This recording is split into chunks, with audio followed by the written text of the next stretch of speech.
Am I the asshole for refusing to split my college fund with my dad's affair child after he pressured my family to give him a share? Original post. My father dropped a big bomb on our family last year when he revealed that he had a secret son from his affair years ago. After my mom found out and gave him the ultimatum, he cut things off with the mistress and she moved away until last year when she introduced him to their son Hank. I really don't give a damn about his latent father instinct since he didn't give his other family any consideration when he broke the news. Thank God my mom divorced him and now neither my brother Connor, M18, sister Sophia, F15, or I want anything to do with him anymore. Here's the thing though. We have a shared college fund that my mom's parents set up for us when we were little. My parents contribute almost half of the money and my maternal grandparents contribute the other half. The account remains under my mom after the divorce. As far as I know, he stopped contributing to that account after the divorce. Last month, I found out that my dad's been harassing my mom because he wanted to add Hank as a beneficiary to the college fund for my siblings. He's saying that Hank is his son and therefore entitled to the college fund that he set up for me, Connor, and Sophia. My mom told him off and now he has been going around harassing her online and to their mutual acquaintances and friends, claiming that she is heartless and cruel for taking her anger out on an innocent child. And then, he also had the genius idea to reach out to me to put pressure on my mom. He said I should consider opening up my heart to Hank who grew up without a father and wasn't set up in life like my siblings and me. I left him on read since, honestly, the things I wanted to say to that callous evil monster may be too much. Yesterday he changed tactics and now said he wanted to withdraw all his part of the money from the account, divided them to make sure Hank has his share and deposited the rest back into the account. With the caveat that since Connor and I didn't need to use the college fund for tuition since we both had full ride scholarships, the money would be divided into 2 parts. For Hank and Sophia, instead of into 4 parts for his 4 children. And now he, some of my dad's side of the family, and even the mistress are pressuring my mom to agree to that. And I'm praying that she won't. It physically makes me angry that we're being asked to split our money with my dad's affair child. Even if yes, I don't need to use the money to pay for school, I will need it in the future. Same with Connor. And I know for a fact he would never use the same reasoning to exclude Connor and I from the fund just to have the money solely for Sophia in the same situation. It's all for Hank. I understand that Hank is innocent and not responsible for his parents' actions, but I don't think of him as my brother. Hell, I don't even think of my father as my father anymore, to be honest. As far as I'm concerned, my family consists of me, my siblings, and my mom. That's it. So, AITA? Edit. I'm 23, Hank is 14. OOP's comments. What type of fund? Where I live, if the funds are unused due to scholarship, we can withdraw it and won't be penalized. And I'm considering getting a master's degree, so even if I didn't have to pay for my undergraduate, I probably will need it for grad school. The fund is a state-sponsored savings plan. Sorry, I can't give the actual name since it's very specific to where we live. Commenter. NTA at all. Where does your father get the idea that he set up this fund when it was your grandparents on your mom's side? Do his family members know the whole story? OOP. Yeah, that man's delusion is out of this world. His audacity is truly unmatched. My paternal grandparents know and support us. I know my grandma has been trying to get him to back off, but he unfortunately doesn't listen to her. It's mainly my dad's brothers who are joining him to harass my mom. I don't know if they know the full story or not. Since grandma and grandpa know, I feel like they do too. Update. Thank you so much everyone for the support and advice, I really appreciate it. I talked to my mom this morning about getting the lawyer involved and also about a potential restraining order. She has been talking to the lawyer about dad's demands and it looks like he really doesn't have any rights to it. I think some of you are correct that he is doing all this because he knows he won't win in court. As for a restraining order, mom is hesitant to do it right now since dad has visitation rights with Sophia and she doesn't want to make it too complicated for my sister, but she promised me that if things get worse she will get one. My brother Connor and I also talked and we will be taking turns coming home for the weekend so mom and Sophia won't be alone just in case anything happens. Some clarifications. We haven't involved mom's parents since their healths aren't the best right now. Grandpa was really shocked when he heard about the cheating plus secret son of dad that he had a heart attack. Thank God he mostly recovers now. However, none of us want to put stress on him. According to dad, he never knew about Hank's existence until last year when his mistress came back. Nobody in our family knew really until dad brought Hank to a family event to break the news to us. He blindsided and humiliated my mom and it was the final straw for her. They divorced after that. I honestly don't hate Hank. It's just that right now I can't imagine spending time with him. He's a minor still, so everything will have to involve either our father or his mother. And that is a no for me right now. Perhaps in the future, things will be different. Who knows? Hopefully things get resolved soon. Thank you everyone again for the amazing advice and words of support. I discovered my wife's infidelity after my cancer diagnosis, rewrote my will for my children, and decided to hide my illness from her. On November 5th, I got the news I had been most afraid of: aggressive stage 4 pancreatic cancer, which was confirmed by every test. This will essentially be my last holiday season. I have a strange feeling of acceptance, oddly enough. My loved ones will be taken care of, and I have had a happy life. I hadn't told my wife Emily about the test since I'm a naturally private person. Until I received conclusive answers, I didn't want to worry her. I came home early so I could have the talk I needed. I didn't want to deal with this over the phone or over text message. My life changed in a lot of ways that day, as you might have expected given that I'm sharing this now. As I arrived at the driveway, I noticed that one of my business partner's gaudy, expensive vehicle was parked there, complete with his personalized license plate. This was very odd. When I used my phone to access our home security system, I discovered that it was in private mode and not recording. I made the decision to ignore it and drove away to our rural property in order to get my mind straight. Our security system is mostly for protection, and I hardly check it unless there's a specific cause. But I also find it relaxing to watch storms approach and to monitor the wildlife on the outside cams. I have a second video recorder set up for my personal amusement in order to store the material locally, which is inaccessible from my phone. I checked the second server and opened my laptop when I got to the country house to confirm what my gut was already telling me. As expected, Emily and James, my coworker, were in the living room, dancing, drinking wine, and then going upstairs to the bedroom. Since the microphone recorded their actions after they left the camera's field of view, it appears that they left the doors open. I wanted to know the truth because I only have a short time left, but I also didn't want the drama of a fight and divorce.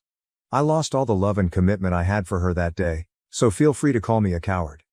I know it's not my fault, but I felt every feeling you could imagine. I've been a loyal, caring and watchful wife. I'm now concentrating on who I am and what I value most. I spoke with my lawyer, and we went over my prenuptial agreement and will. After I gave him the rundown, we got to work figuring out how long and how much of this affair had been going on. We came to the disturbing conclusion that either I never really knew the woman I had been with for more than 20 years, or something had changed drastically in her. I'm not telling Emily or my kids anything right now. I have children from a prior relationship, but we never had children together. In order to give my kids and grandkids one final holiday memory with me, I'm going to put on a brave front and get through the holidays. In addition to trying to be a loving husband, I'll be the devoted father and grandfather. For those who are curious, Emily's affair partner, James, is a widower who hasn't been married again. I don't combine friendship and business, thus he is a business partner but not a personal friend. Jessica, the mother of my twins, made the decision to marry me, and at the time, I agreed that it was the appropriate one. When the children were 7 years old, Jessica, the mother of my children, wed a lovely man named Michael. Michael and Jessica never had kids together. I've been actively involved with the kids ever since I got my act together when they were 3 years old. At that point, I began to develop into the father I had always desired. Michael, Jessica, and I are all in our late 50s. James is in his early 50s, while Emily is about 55. Both Emily and I are in our first marriage. We were married when we were in our early 30s. Update. When the twins were born, Jessica, my ex, and I were still pretty young. Even though they came as a complete surprise, we made the most of it. I'm grateful for the life I've lived and the people I've loved as I approach my last days. They cherish these final times and keep my family near. All of the grandchildren are teenagers or older, and the twins are now in their 30s. Christmas is celebrated for 10 days every year. Christmas Eve to January 2nd is when we spend time at the farm. After everyone has arrived, we all gather to cut down a tree, then we cook, decorate, play games, and celebrate as a family. Since I purchased the property, Laura and her husband John have continued this custom. I'm still determined to keep my diagnosis a secret until after the year ends. Laura wouldn't be able to hide it if I told her, and I don't want to put John in a situation where he has to tell his wife a lie. I want the week to be enjoyable for the children and grandchildren.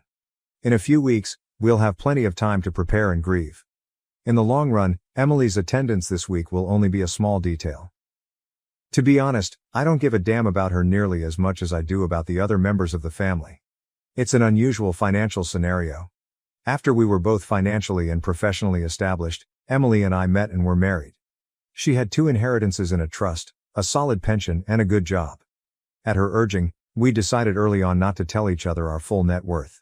Additionally, at her request, we have a prenuptial agreement that states that any assets or trusts that existed before to the marriage, as well as any income derived from them, are not regarded as marital property. In addition to covering travel, food and petrol, I also supplied both properties, housing, and utilities.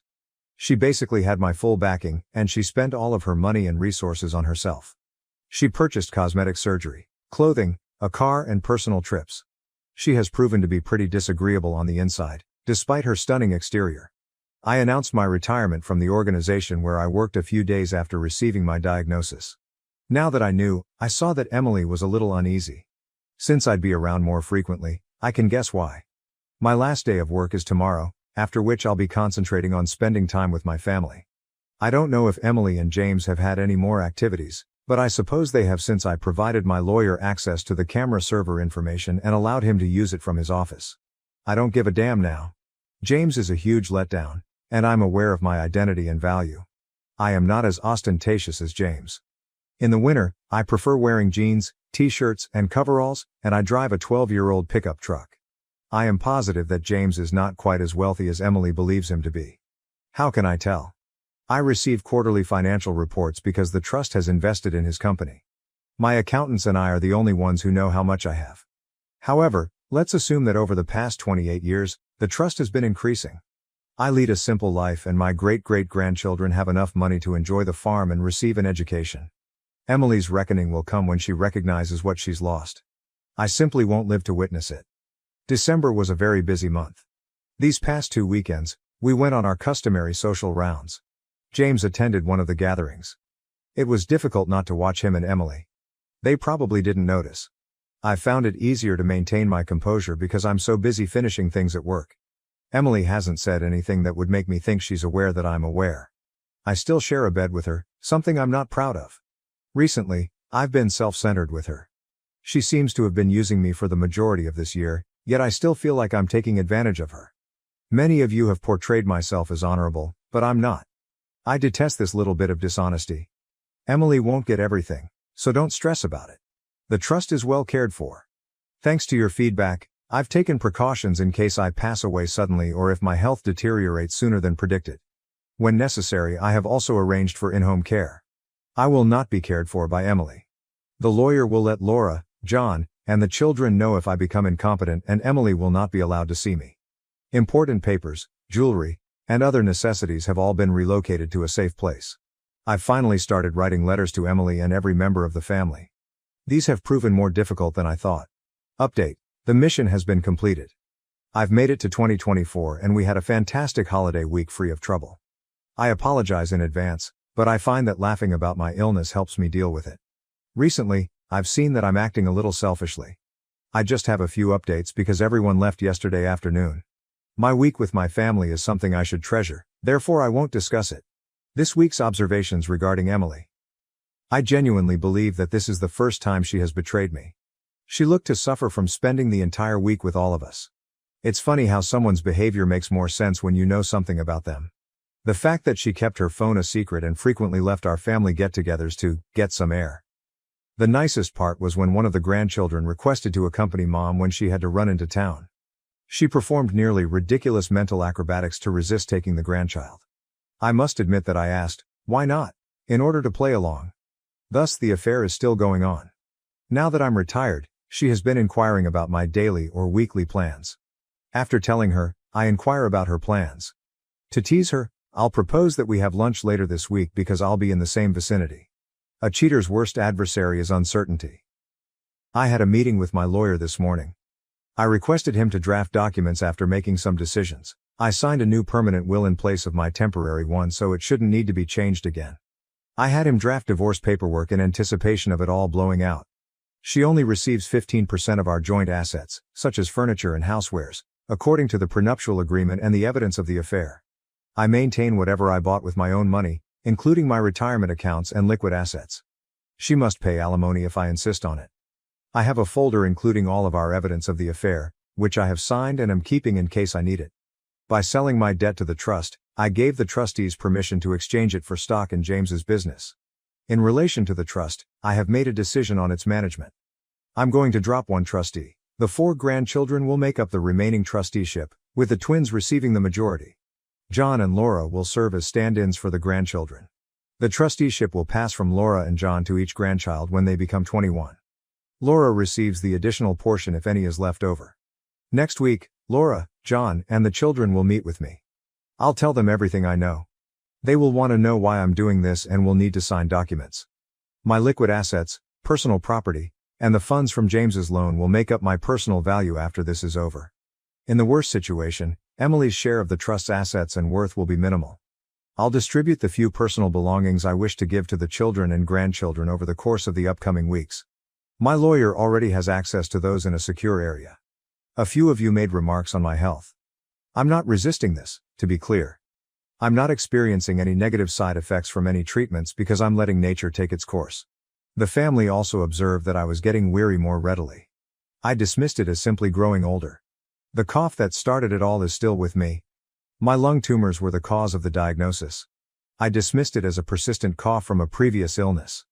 When other problems start to surface, I anticipate things going south rather quickly, but by then, everyone will be aware. I want to be with the family as much as I can.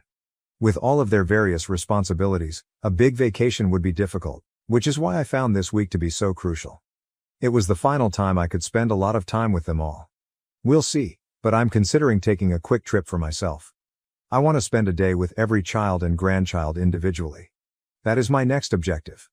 Update: the twins, Laura, John, my lawyer, and a notary came to my farm today. I've finished the things I needed to, and this process has gone about as smoothly as it could have. The family is understandably upset.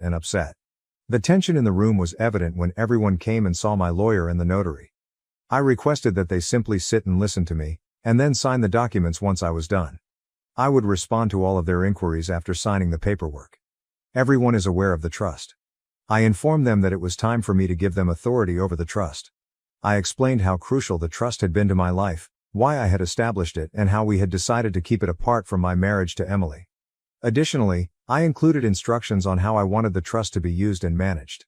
We clarified that the twins and the grandchildren would share the trust, with Laura and John serving as stand-ins for the grandchildren until they are all 21 years old.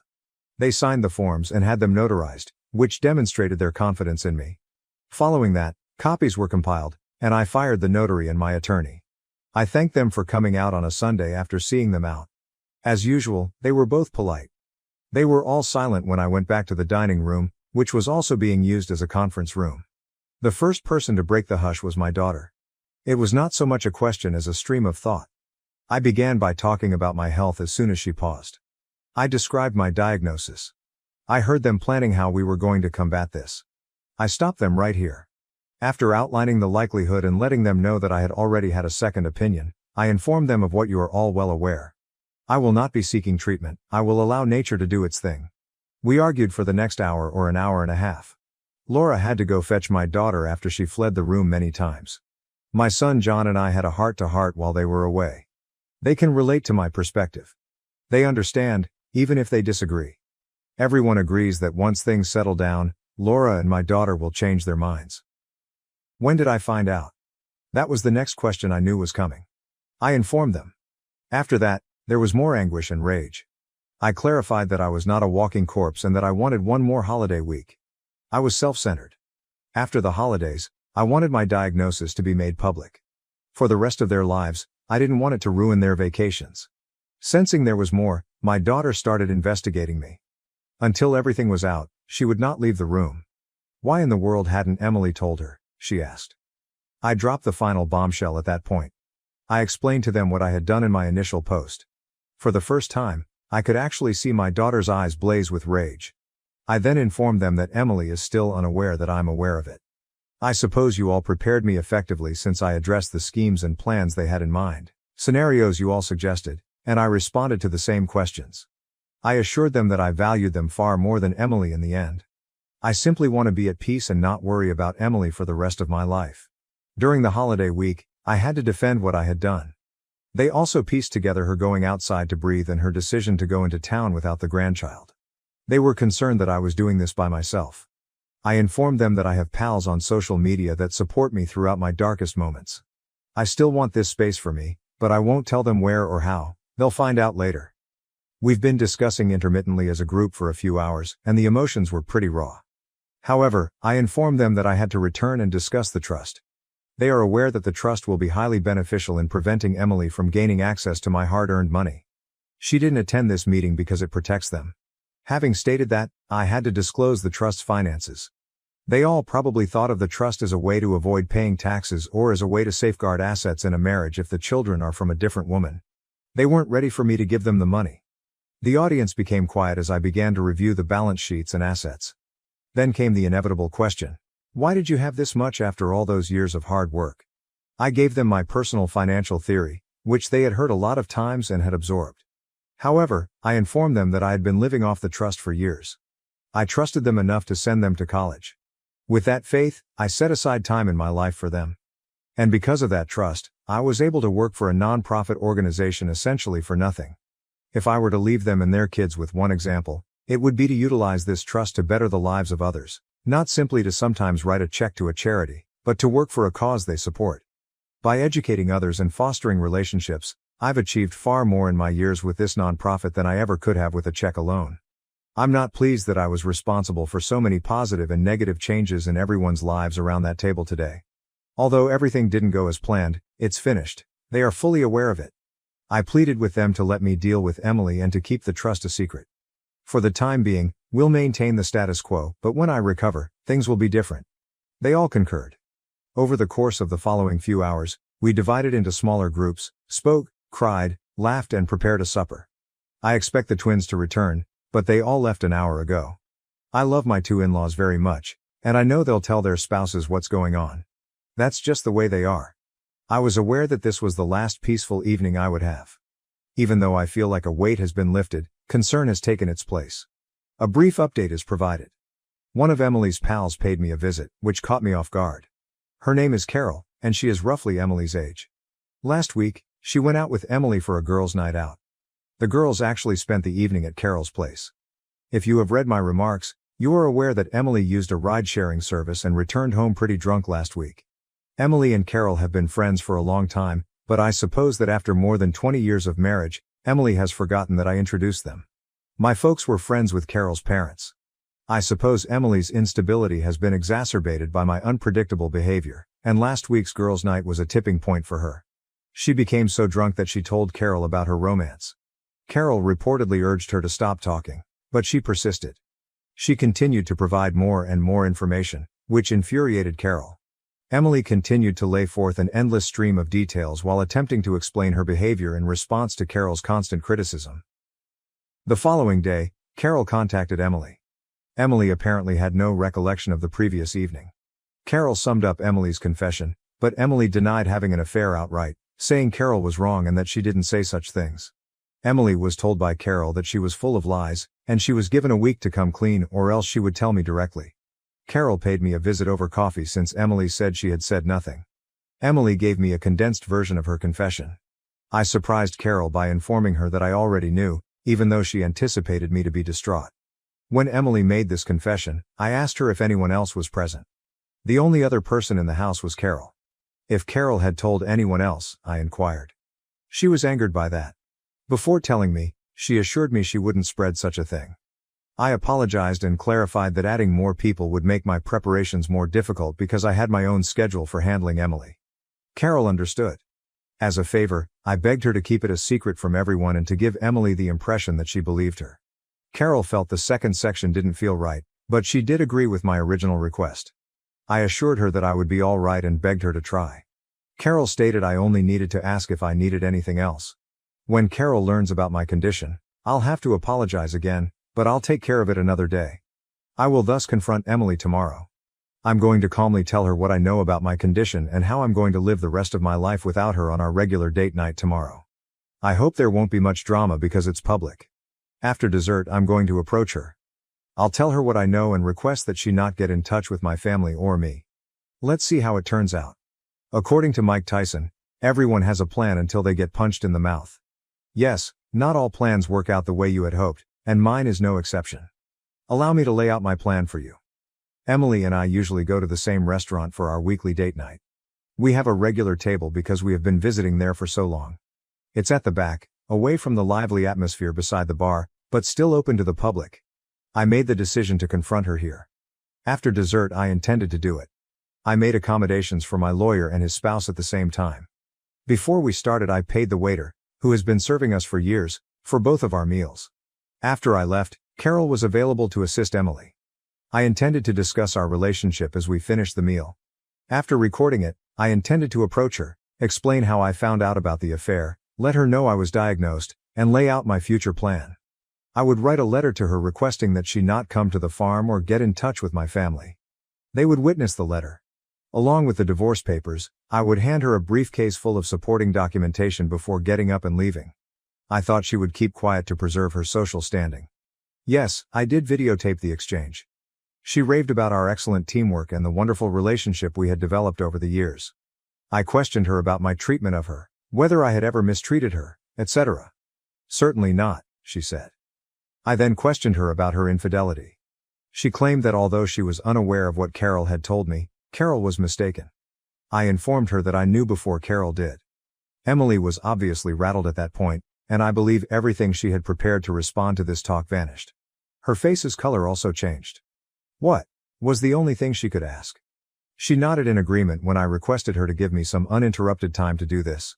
Her once self-assured and arrogant demeanor changed to one of deer in the headlights. She was just able to nod. I described how after my doctor's appointment I hurried home to have the most challenging conversation with the one person I wanted to talk to. I clarified that I saw his car when I pulled up. After that, I noticed that the cameras were in privacy mode. I made the decision to visit the farm. She nearly cut me off when I reminded her that I still had film, but I simply raised my hand to remind her to wait. I informed her of my diagnosis and my intention to not battle the illness. I became enraged when I noticed the anguish in her eyes. How could she be sad about me? But I took a step ahead. The waiter came over to fetch my lawyer after I gave her a signal. Both of them arrived at our table.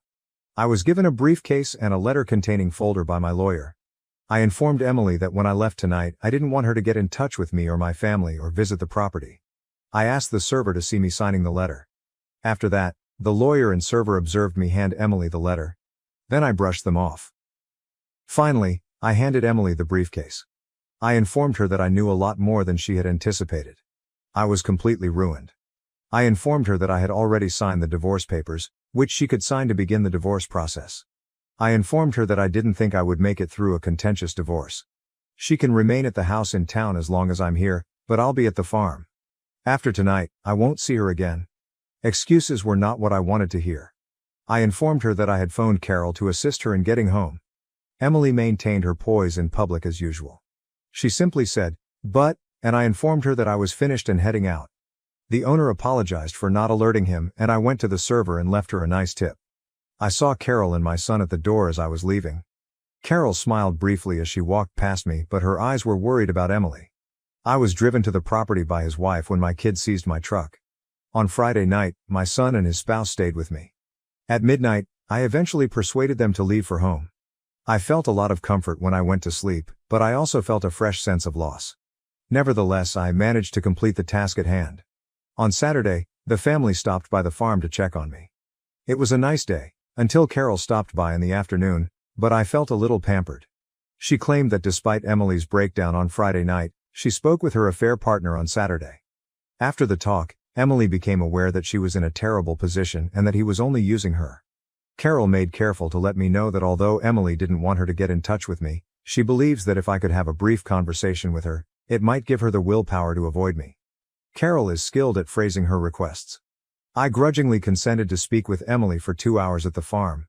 Emily could pick someone to be there for her, and I would have someone there for me. It would be a polite discussion. I refused to be diminished, blamed, or the target of blame shifting.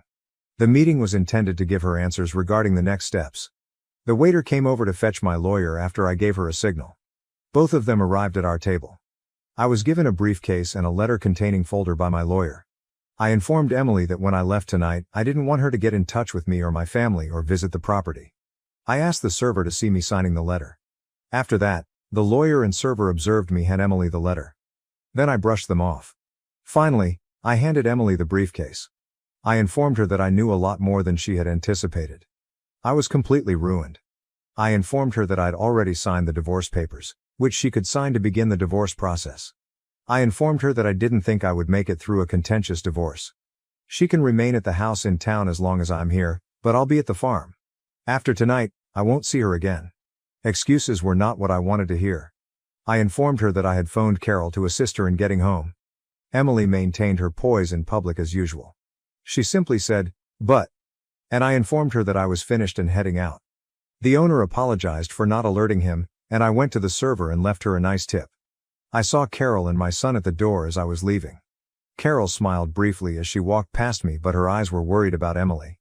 I was driven to the property by his wife when my kid seized my truck. On Friday night, my son and his spouse stayed with me. At midnight, I eventually persuaded them to leave for home. I felt a lot of comfort when I went to sleep, but I also felt a fresh sense of loss. Nevertheless, I managed to complete the task at hand.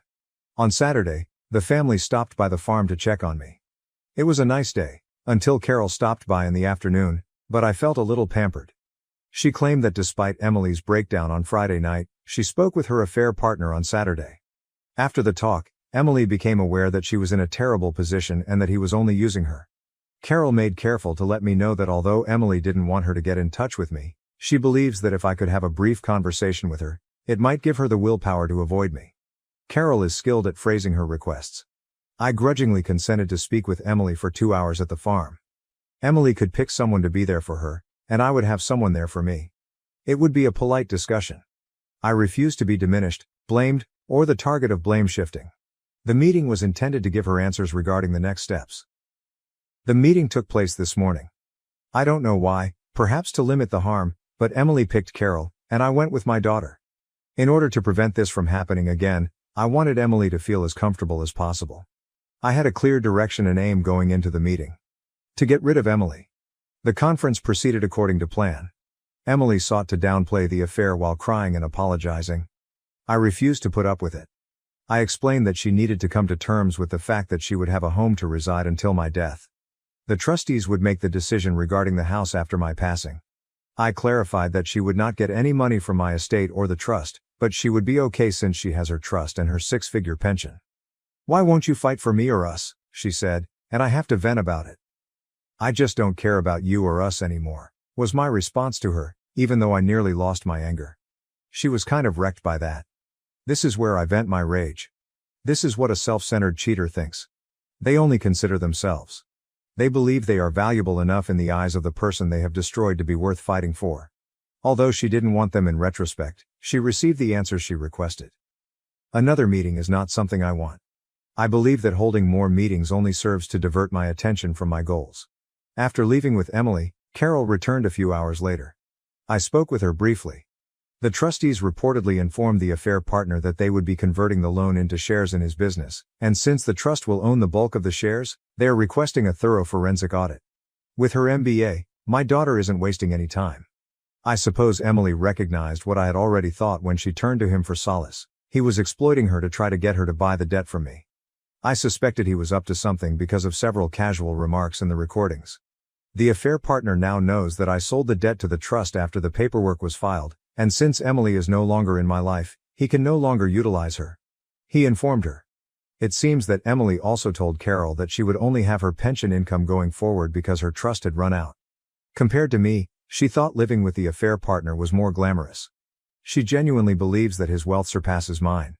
While my husband played on his farm, drove an old truck, and we traveled economy class, he travels in first class, drives lovely cars, and dines at upscale restaurants. When he declared his unwavering love and desire to marry her, she was preparing to file for divorce. I find it disgusting that she is so shallow and greedy. Although I won't be able to see it, I anticipate that my family will inform her of my value when I pass away. I'm so relieved that her actual nature has come to light so that I can deal with her and protect my family. Then Carol surprised me by doing something very different. Since I'm no longer burdened, she advised me to call her if I need company. Why would she or any woman want to spend time with me given my diagnosis? I questioned her. Nothing long-term exists.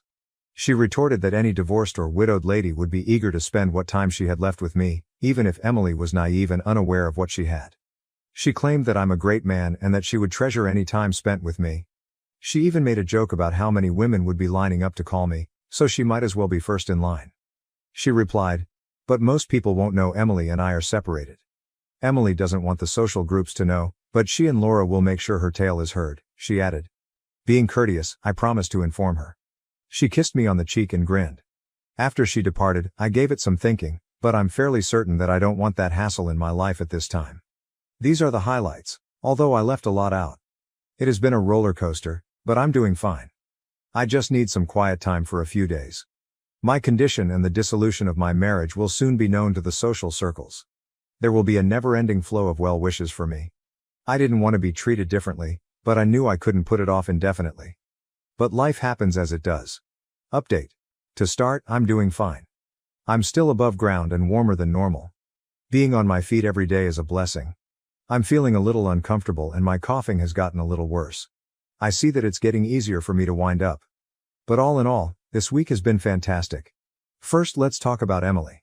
She's disappeared. Her standing in the community has quickly and severely collapsed. She was respectfully asked to step down from all of her leadership positions after it was made public. She has been severely criticized by the majority of her circle, who have even asked her directly if she pursued their husbands. She has made several attempts to contact me, but I have not answered.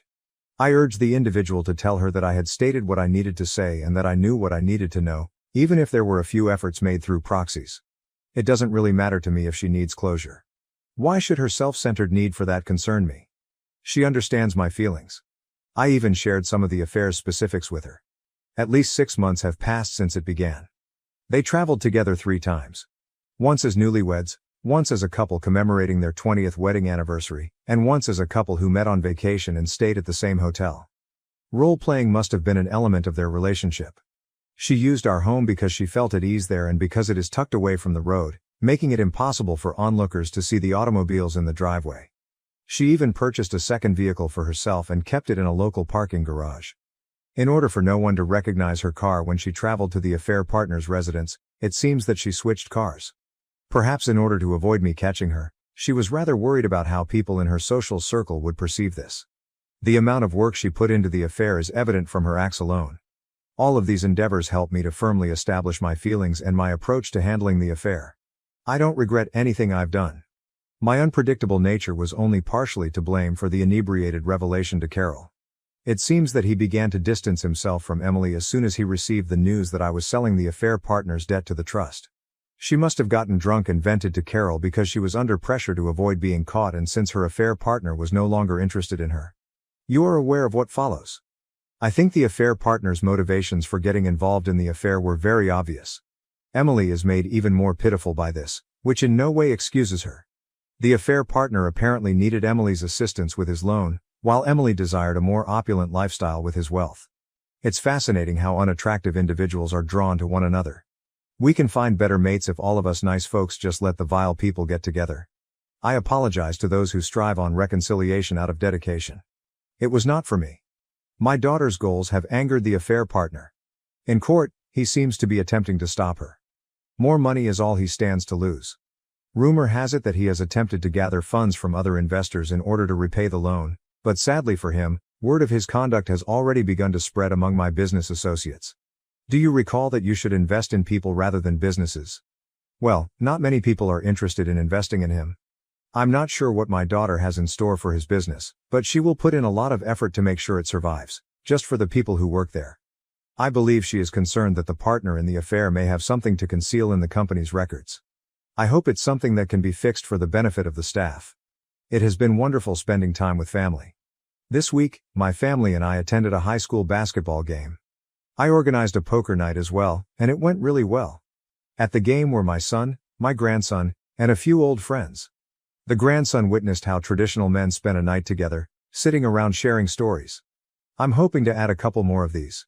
This week, our family has eaten together 3 times. One evening, Carol did visit and bring food. I kept her at a distance as we conversed and ate. I'm still hesitant to let her in. Farm chores provide me comfort. I assist with equipment maintenance, check on the staff and animals, and occasionally drive the fences. I feel at ease knowing that this farm will remain in the family and continue to operate. I will always have a piece of myself. Many of my friends and acquaintances have paid me a visit. I believe this is what someone meant when they spoke of a living wake. I'm urging everyone to visit me outside. Even if it might be our last time together, I like spending time with these people. I was in the hospital for a few days, but I'm home now. I was taken to the emergency room after they discovered me breathing but unconscious. Despite my do not resuscitate order, I never passed away. I have always detested hospitals, and now that I have been diagnosed, I detest them much more. I don't wish to pass away there. I've spent some time at home. I'm unable to drive off the farm anymore. I'm determined to continue performing my duties and taking in the sunrise and sunset for as long as possible, even though they really don't want me to drive on the property. I also employ full-time home health aides, or babysitters as I refer to them, but I won't argue with the family about that. Basically, until I woke up in the hospital, I had no memory of anything. Carol and the majority of my family were present. By that point, I was stable, and the physicians only wanted to keep an eye on me for a day or two while, of course, doing more tests just to be sure. Carol, Laura, or my twins were with me nearly all the time.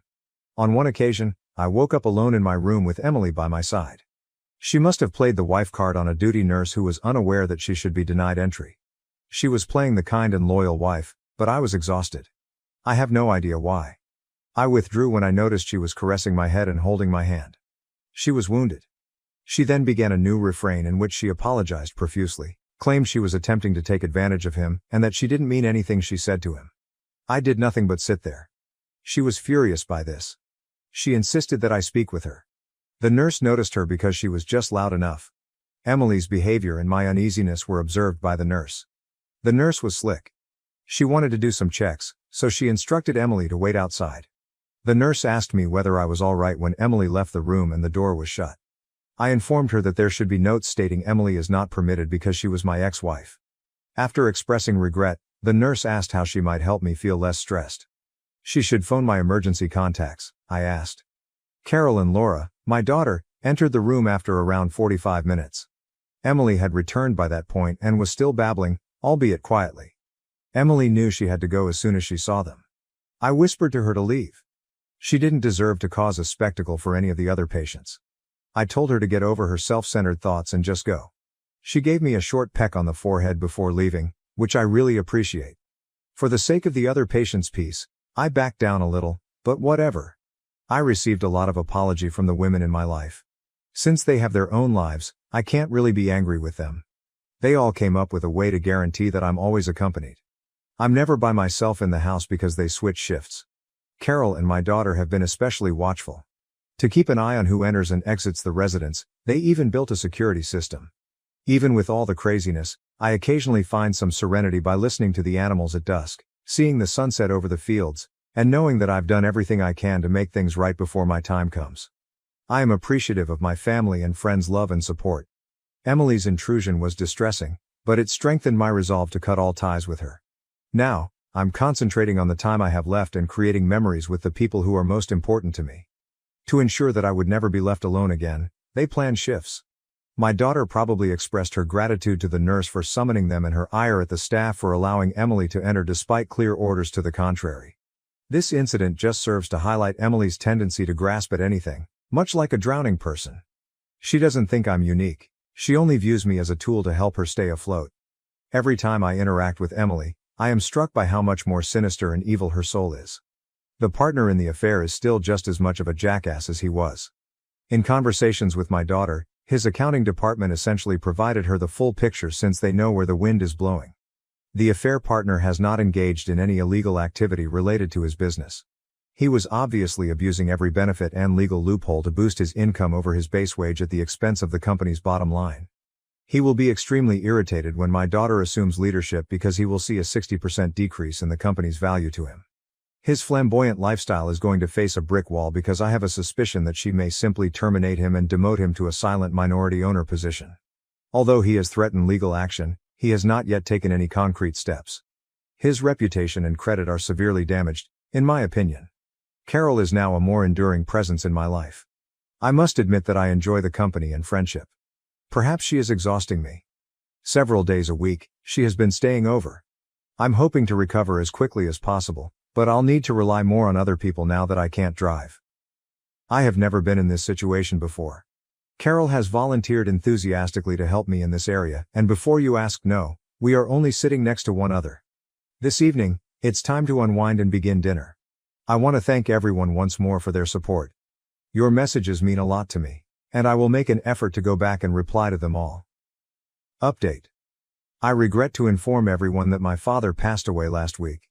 He asked me to give you your letter from him, among other things. You are aware that my time here is coming to an end if you're reading this letter. I made movies and wrote letters to every member of my family, as many of you suggested. That made me decide that I should write one last letter. To all of you, that letter is addressed. I want to express my gratitude to everyone for their suggestions and support. I have valued this brief period of life greatly, and my family will undoubtedly value it long after I am gone. That final Christmas week spent with my family was my last present to myself and to you. I would have had to turn to my family if I didn't have a place to vent and get support, which would have meant giving up on my objective. It may not be a present to my family now, but it will be in the future. The amount of fun I had creating those short flicks is beyond words. Thanks to all of you, my family will have another little piece of me. Without your advice and support, I never would have made any of those goofy little videos. To be honest, I never would have considered it. For all of you, I do have one request. My family will experience a range of emotions. I am aware that you all want a resolution, which is why I put my tale out there. Please refrain from making too many demands for updates and give my family time to grieve. I have requested that they provide you with this letter and, if possible, a final update on Emily. It is up to them to make that last update. Please be patient, everyone. Lastly, from the great beyond, I send you my best wishes and all the love I can provide. Keep in mind that nobody can guarantee tomorrow. Recognize the value of life and savor each moment. Treat yourself and those around you with kindness. I pray none of you have to follow in my father's footsteps, but if you do, know that I will do everything in my power to support you. Keep in mind that you are all really valuable. Nobody should ever tell you otherwise. From wherever I wind up, I'll give as many virtual hugs as I can. Thank you is all I have right now, yet it frequently feels so insufficient. I appreciate everything you've done. I hope that we will cross paths again in the hereafter, but not too soon. To be clear, I am the daughter of the individual who sent the letter in the last update, whom some of you believe to be my brother. In fact, it was me. I'm happy Dad left you all this letter so he could express his thoughts. In terms of Dad's death, he did not endure the same level of suffering as others who would have had his illness. I find solace in the fact that he passed away peacefully while he was sleeping. In keeping with his character, he had scheduled an autopsy in advance to make sure Emily couldn't use any aspect of his illness or demise to challenge his wishes. He had a knack for making plans for everything. I find comfort in the knowledge that there was some mercy at the end, even though it turns out that he died of a heart attack. He was cremated as he requested. While the remainder were scattered during the spring planting, some of his ashes were interred with a monument in an ancient farm cemetery. His desire to be a part of the land he loved so much was fulfilled. Emily wasn't there when we had the memorial on the farm. Security had been set up by the funeral home to make sure she couldn't go. For years, Dad had been trying to get us to move to the farm. When he retired, he even planned out home sites in the hopes that we would all move there. He had been made fun of, but we didn't take his suggestion seriously. In retrospect, I regret giving her such sway. My brother and his wife, along with my husband and I, will be relocating to the farm beginning this year. We have chosen a stunning location. At our insistence, Mom and Tom will move into Dad's home. We should all be closer together. It just feels right. Regarding Emily, witnessing her world fall apart has taught me what it really means to be a pariah. Her personality has entirely changed, and she appears to have aged 20 years in just a few months. She challenged the trust assignment and the will, but those issues were promptly settled, and she was unsuccessful. Although Dad had already given away the things he desired, she did receive their joint assets. The main problem was that she couldn't claim the house in town, which Dad had owned before they were married. She pleaded with us to give it to her. In one of the most fulfilling moments of my life, I promised her the house if she returned to using her maiden name as her last name. She accepted the offer even though the house is worth much less than the happiness she would get from removing her father's last name. I anticipate her selling the house and moving out. I don't really care, but I hope our partner has learned a valuable lesson in life. The company is in the process of rebuilding, and we have selected a new CEO. Carol received a single trust share. As Dad would have wished, we will look after her. Because of what she did for our dad, she has been a pillar of our family and will always be regarded as such. Our last update was in 2024. I am quite saddened by the fact that this will be the first year of my life without my father. I wanted to swing by and update everyone on the situation with my father's family. We celebrated our week-long holiday custom, which my father loved very much, as you are already aware. The week was excellent, if bittersweet. Dad was successful in uniting Carol and the rest of the family. We cherish her romantic, if you will, time spent with my father during his most trying times. He left one last gift for each of us, along with messages for the entire year. They moved us to tears and were so considerate. He gave Carol one final task, but I anticipate that there will be letters for the grandchildren at all of their significant occasions. The first occurred at a high school graduation last spring. This year, the home's construction is moving forward. I began to understand what Dad cherished about this farm, the seasons and the life cycles that exist here. I now have a better understanding of his choices from the previous year. Even while I still disagree with some things, I now have a greater understanding. Not as fervently as he did in the end, but it's just another barrier between us. I also began to observe the sunrises and sunsets at Dad's sites. Lisa has had a difficult existence. She had a stroke in the autumn. She survived since it was discovered in a timely manner. She is still undergoing rehabilitation in a care facility. Although she can now speak in a basic way, she still finds it difficult. She is still working on getting back to walking. She still has a long way to go. Her social circles have shown some sympathy for her health problems. Even the grandchildren of Mom, Tom and Dad have set aside their suffering to see her. I may never be a really philanthropic person. About the affair partner, I don't know a lot. He has vanished from my professional network. All I know is that a bankruptcy law firm did send an inquiry letter to the corporation. We haven't yet seen any formal filings. In terms of the business, it is profitable even without his financial support and direction. Every employee received a handsome bonus, and we controlled the debt. We are now closer because of Dad's last presence and his kind writings. By continuing to live on the farm and treasure the memories Dad left us, we continue to uphold his legacy. Every sunrise and sunset we witness from his favorite locations reflects his influence. In the place he cherished, his soul endures. I appreciate everyone's help along the way. My parents disowned me and cut me out of their will because I'm not their biological child, but inheriting from a distant relative changed everything. Let us start from the beginning. My life changed dramatically when I was 14. Around this time, my mother decided to relax again, this time with a man whose previous marriage had produced a son. Jake, already 3 years older than me, was 17. Let's also admit that we didn't get along right away. The ink on their marriage certificate had hardly dried when the tension began to rise. At first, it was the tiny issues that arise when strangers are notified that they are suddenly family and brought together. Jake would leave dirty dishes in the sink, assuming they would clean themselves. Of course, I was the one who got a lecture from my mother or new stepfather about the kitchen mess. Alternatively, I would see my shampoo disappearing faster than usual, only to discover Jake with perfectly maintained hair that appeared to have resulted from using my favorite product. It was strange, but I felt upset by more than just Jake's antics. Tom, my stepfather, handled things in the same manner. I seemed to be the problem whenever things went wrong. He'd think I was responsible without even asking. Then there was my mom. She was too focused on making this new family dynamic work to see what was happening. She'd brush it off, cover for Jake, and pretend everything was fine. I could immediately detect the difference in expectations. Mom and Tom announced they were expecting a kid around a year into our difficult living situation. At that time, everything changed. Suddenly, everything revolved around the newborn. The house required renovations, and guess which room was chosen for the nursery? Exactly, mine. I was shoved into a cramped, claustrophobic guest room with barely enough room for my possessions. It felt like a demotion, a clear sign of my role in this new family structure. A few months later, Nathan, my new half-brother, was born and quickly became the center of attention. Jake felt the same shift and grew even more entitled. He dropped out of college and moved back home, bringing with him a whirlwind of late-night parties and questionable pals who came and went at all hours.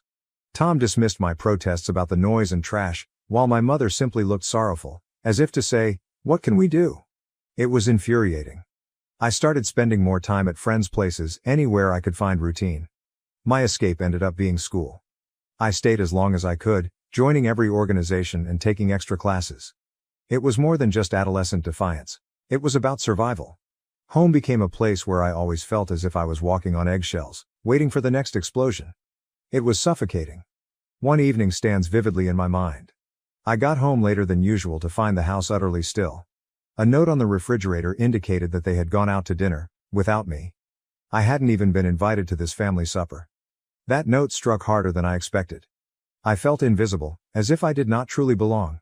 And it stung. Not shortly after my 18th birthday, everything almost broke. I felt Tom disliked me having any excuse to leave the house, despite the fact that I worked part-time. He repeatedly told me that it would jeopardize my academic progress. Then one evening, I returned home to discover my room utterly trashed. Jake hosted a party while my mom and Tom were gone, and my room suffered as a result. A broken lamp, alcohol stains on my project documentation. It was an outright breach of my privacy. I challenged them at breakfast the next morning. Tom responded coldly and contemptuously, "You should have been more responsible with your belongings." My mother simply sighed and whispered something about families coming together and letting go. I had finished letting things pass. Everything I did during those years seemed to be scrutinized, but not in a way that suggested concern for my well-being. Rather, it appeared like they were waiting for me to make a mistake so they could blame me. Jake, who had turned into a professional couch potato, appeared to get away with it all. Although Nathan, my tiny half-brother, was still a child, the amount of coddling he received revealed who the favorite was. I remember one time when I was working on a large science project that I found really interesting. Even at home, working on it was nearly impossible. I desired silence, so I set up a workstation in the corner of the living room. It felt like I was trying to build something delicate in the heart of Times Square. I eventually had enough. Jake would play loud music, Nathan would run about shouting, and Tom would complain about how my project was taking up too much space or making a mess. After packing, I went to see a buddy, whose parents allowed me to work in their tranquil dining room. For the first time in what felt like forever, I was able to concentrate. That was when I realized how odd my home life had become. My friend said, "You're always welcome here." The invitation was easy, yet it meant everything to me. For me, home was just a place I couldn't wait to leave. Home is supposed to be a secure refuge, yet every hour away from it helped me breathe a little easier. I started working extra shifts at my job. Of course, Tom didn't like it. He frequently mentioned my job as a distraction from school, but I knew why he disliked it. I wasn't around as much for him to critique. As I accumulated more money, the thought of moving out began to form in my head, but I realized it would not be easy. My mother and Tom were unable of dealing with the situation. The more I thought about it, the more it seemed like the only option to regain control of my life. I was a ball of worry the day I decided to inform them I was leaving. I discovered a basic yet fairly priced apartment near my campus. From my part-time employment, I had saved enough to cover the first 3 months' rent. It wasn't a lot, but it was mine. The prospect of having my own life and space kept me focused. One evening, after dinner, I seated Tom and Mom at the kitchen table. With my heart pumping, I attempted to keep my voice calm. I looked them in the eyes and said, "I'm moving out." The room became silent, and I could feel the tension mounting. You could have heard a pin drop. Tom was the first to reply. He smiled, shook his head and said, as if I had told him the most stupid thing imaginable, "You think you're ready to live on your own, just because of your age?"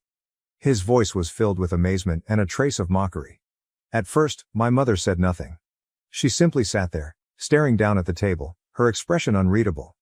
"I am ready," I said, attempting to sound more confident than I felt. The disagreement began when I stated that I needed my own room and had enough savings to cover it. Tom went on a rampage, accusing me. I was selfish, unappreciative, and tried to avoid my responsibilities at home. "He looks up to you, you know?" he continued, attempting to guilt me into leaving Nathan behind. As if that were enough to keep me in a hazardous atmosphere. My mother's response was calmer, but no less devastating. She did not dispute with me, like Tom did, nor did she attempt to stop me. She only continued to complain, saying things like, "Families stick together, and you'll regret it if you leave." But I knew better. This was not about family. It was about control. I stayed put not because I just desired my own space, but because I needed it for my emotional and psychological well-being. I felt like an outsider in my supposed home. I was tired of being held accountable for things beyond my control and of attempting to fit into a family that had made it apparent that I was not actually a member of it. I spent the following few days preparing. Every item I packed into a box felt like a step closer to independence, even though it wasn't easy. My mother entered my room on the morning I was supposed to leave.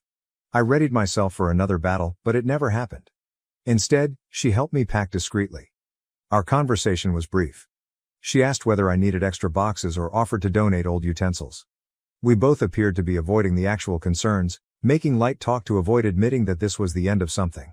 Later that day, when I locked the door to my new flat, I experienced an uncommon range of feelings, including relief, grief, excitement, and worry. I was now living completely on my own. It felt simultaneously liberated and terrible. The first few nights were the most challenging. The flat seemed overwhelmingly empty and quiet. I found myself longing even the disagreeable sounds of home, like Jake's loud music, Nathan running around, and Tom's incessant nagging. However, as the days passed into weeks, I grew to cherish the silence. For the first time in years, I could actually breathe. I no longer had to tiptoe around the house, worrying about Tom's mood swings or whether Jake had hosted another party. I could come and go as I liked, eat when I wanted, and sleep uninterrupted. It seemed like I was finally discovering who I was beyond the insanity of my family. A new type of freedom. Life rapidly found its groove. I balanced work, education, and maintaining my modest apartment. It was not flashy, but it was mine. My connection with my mother and Tom improved slightly after I moved out of their house. I kept my distance but saw them sometimes, which made things easier. Then, unexpectedly, I received a call from my mother. Her speech was muted and more light than normal. "Tom's been thinking about his will," she added, simply as if discussing the weather. "He wants to make sure everything is in order." I reacted hesitantly, not sure where this was going. After a pause, she said, "He has decided to include Jake and Nathan but not you. Because they are his biological children, he believes it is more rational." There it was. It stings. Although I hadn't expected much from Tom, seeing it stated so bluntly hurt me harder than I anticipated. It wasn't about the money, but about the message. The reminder that, despite all these years, I was still not regarded as a member of the family. I forced myself to answer neutrally. "I understand." Mom, maybe sensing the hurt, hastily attempted to ease the impact. "You understand, this is just legal things. It doesn't impact our feelings for you, right?" Even if I didn't believe her, I allowed the conversation to divert to other issues. But the harm was already done. That night I laid in bed, staring at the ceiling, with that familiar sense of not belonging gnawing at me. Part of me wanted to confront Tom, demand an explanation, or simply tell him how deeply it hurt. However, another part of me questioned the point. For years, that family had not felt like a part of me, so why should it matter now? I ultimately decided to back off. I reduced my visits, stayed busy with school and work, and spent more time cultivating relationships with people who actually appreciated me. Friends, instructors, and co-workers who loved me for who I was, not for what I could contribute or because we had once shared a home. These were the individuals that mattered. The anguish from Tom's will and years of feeling like an outsider began to recede. It wasn't an overnight metamorphosis, but the hatred subsided, though it would occasionally boil up, especially at family events, when I saw Jake and Nathan relishing in the spotlight. I began to realize that some things were beyond my control. I started establishing my own family and sense of belonging. A few months later, Tom recovered from his health scare and their lives resumed to normal. Then came the actual test. I was invited to a family dinner to celebrate Tom's recovery. I went out of responsibility, rather than choice. The evening was just as awkward as I expected. Tom talked about his recuperation. Everyone gushed about Nathan's newest academic accomplishments, and Jake boasted about a new job he had suddenly landed. I sat there relatively silent, and it was painfully obvious that I was the odd one out. However, this time it stung less. I had come to terms with my status in the family. I was the outsider, yet there were individuals in my life that cared for me for myself, not because of family obligations or shared DNA. I made an excuse about an early start and went after dinner. As I drove home, I felt a weight lifted from my shoulders. "I'm good," I told myself. "Really good." I dealt with the emotional impact, faced the truth of my situation, and emerged stronger and more confident in myself than ever before. For the first time in years I felt peaceful. But life had another surprise in store. Just when I thought I had finally achieved some calm and routine, everything turned upside down again. One afternoon, I got a call from a lawyer I'd never heard of. His tone was courteous and professional, but his voice had an almost apologetic aspect. "Am I speaking with Jessica Evans?" he inquired. "Yes, that's me," I explained, bewildered. "I'm calling about Margaret Evans, your great-aunt's estate," he explained, his tone slow and measured. "She passed away recently and named you as the sole beneficiary." For a little period I fell silent. I couldn't recall Aunt Margaret. She was one of those distant relatives you'd hear about but never actually knew. She didn't have any children, and I faintly remembered my father mentioning her once or twice as someone who had helped raise him. I hadn't seen her in years, possibly since I was a tiny child. And now I'm being informed she's left everything to me. I'm sorry for your loss, the lawyer said, breaking the stillness. She was a remarkable woman. Still absorbing his remarks, I blurted out a thank you. Then, half expecting it to be something simple, perhaps an old house or a few family heirlooms, I inquired, exactly what did she leave behind? Your great-aunt was quite well off, he said. Over the years, she made some excellent investments. The estate contains various properties, a significant stock portfolio, and a trust fund worth approximately $3 million. My heart halted for a moment. I sat there gripping my phone thinking, why me? We weren't very close. When I was younger, I paid her a few trips, but our relationship was never genuinely strong. My mind could not fully grasp it. The attorney then stated, she left a letter for you. I will forward it together with the other documents. He noted that she went into greater detail regarding her decision. After we hung up, I sat there staring at my phone, trying to make sense of everything. Why did Aunt Margaret chose me to inherit everything? I scarcely know her. Was this some kind of mistake? The next few days were spent meeting with the attorney, signing paperwork, and discovering exactly what I had inherited. There were houses, stocks, and personal stuff in addition to the money. Aunt Margaret's letter, however, impacted me deeply. In it, she stated that she had always appreciated my independence and saw in me a reflection of herself at my age. She described me as determined, self-sufficient and capable of creating a life on my own, qualities she thought she lacked when she was younger. She wanted to offer me the opportunity to spend her riches for something meaningful. It was overwhelming. Here was this relative I barely knew, who saw something in me that my own family hadn't noticed. She appreciated and chose me. My initial move was to purchase a tiny home. Though it wasn't lavish, it was mine and represented a new chapter in my life. Thinking about long-term financial security, I also bought a rental property and invested the leftover monies. I spoke with a financial expert to ensure that I made sound judgments. It seemed weird. In the course of a week, my life had entirely changed. I no longer had to scrape by or wonder how I would make ends meet. For the first time, I felt truly secure and free. However, freedom brought a new set of challenges. At first, I didn't notify anyone about the bequest, even my relatives. Given our tumultuous past, I knew the news would not be well received. I owe them nothing. But secrets have a way of getting out, and mine was no exception. It began with a cousin I hadn't seen in years, who heard about the inheritance through legal means. My mother found out before I did, and the rest of the family soon followed suit. The phone calls started almost immediately. First, my mother called in an unusually cheerful and inquisitive tone. She complimented me, then casually stated how difficult things had been financially for her and Tom. I sensed where the talk was going, and sure enough, the floodgates erupted. Tom called first, then Jake, and then some distant cousins I hadn't heard from in years. Each intimated, in their own way, that they needed a piece of my inheritance. Times are tough, they would say. My mother even commented, you know how bad Tom's health has been, as if this explained their newfound interest in me.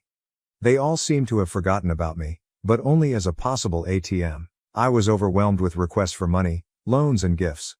It felt like vultures were circling, waiting for their time to swoop down. I felt overwhelmed. For a brief period, I considered quitting up, questioning whether holding on to the bequest was selfish. But then I remembered all the years I'd spent feeling like an outsider in my own family, being blamed, discarded and ignored. I had worked hard to earn whatever I had before this windfall. I had gotten it through college on my own without their help, and now that I had some stability, they wanted to take it away. When I was struggling, none of them volunteered to help. When my mother eventually inquired why I hadn't told her about the bequest sooner, I found the strength to reject the guilt and manipulation. I softly but firmly explained to her that our separation was both emotional and physical. I had been kept away, ignored, and alienated for years, as if I belonged nowhere in the family. This inheritance allowed me to live on my own, without relying on anybody else. It is my life, I assured her, and I must live it in my own manner. I apologize if this offends you, but right now I need to act in my best interests. The outcome of that conversation was worse than I could have predicted. Mom accused me of being arrogant and inconsiderate. Tom interjected, chastising me about how families should treat one another. Nonetheless, I stood my ground. Over time the calls got less frequent, and the demands for money ceased when they understood I would not give in. It was challenging, but extremely necessary. I had realized a sad reality about family. Sometimes the people you trust the most are the ones who bring you down. Knowing that I had protected myself brought me calm. Finally, I decided not to let them dictate my life. This inheritance was about taking control of my own destiny and, more importantly, gaining the ability to live my life on my own terms. My communication with them became strained, but I'd become accustomed to it. Their approval was no longer required, and I was not bound to offer them anything. I had friends, mentors, and people who actually cared about me, not because of familial obligations, but because of who I was. The big surprise came from an unexpected source. My younger half-brother, Nathan. I unexpectedly received a clumsy handwritten note from him. "I'm sorry for asking for money. I miss you," he wrote in his untidy handwriting. Though little, this step meant a lot to me. Nathan, barely 14, was reaching out in his own way. After that, we started texting. Little conversations about his school and interests, nothing too serious, but it was something. It was the start of a modest bridge between us, even though I wasn't optimistic about reconciling with the rest of the family. I was creating a life for myself, free of need on anyone else. For the first time in years I felt completely free. However, the impression of tranquility was fleeting. Just as I thought things had settled down, my mother contacted me again a few weeks after Nathan's letter. This time, she wished to talk things over. I could tell this wasn't going to be a chat about reconnecting or finding common ground, so I agreed to see her in public in the hopes of keeping things nice. We met at a nearby cafe and the vibe was unsettling from the start. She rarely inquired about my life or how I was doing. Instead, she got right into how difficult things had been financially since Tom's health crisis and how Nathan's private school fees were stacking up. I sat there, listening, feeling like an outsider in her list of troubles. It quickly became evident why she had requested to meet. She also added that they were thinking of upgrading the house and that she really needed a vacation to relieve her stress. It was clear she was not there to heal our relationship. She was there for a single reason. Finally, I could not stand it any longer. I cut through the tension, saying, "Mom, just get to the point." She looked me in the eye and said, without hesitation, "I expect you to write me a check for $1 million. I nearly choked on my coffee. "Excuse me?" I asked incredulously. She did not waver. "It is only fair. Technically, since it came from your father's side of the family, all of that money should have been mine." I was shocked. Her entitlement and audacity were astonishing. She sat there, casually demanding $1 million as if it was her birthright.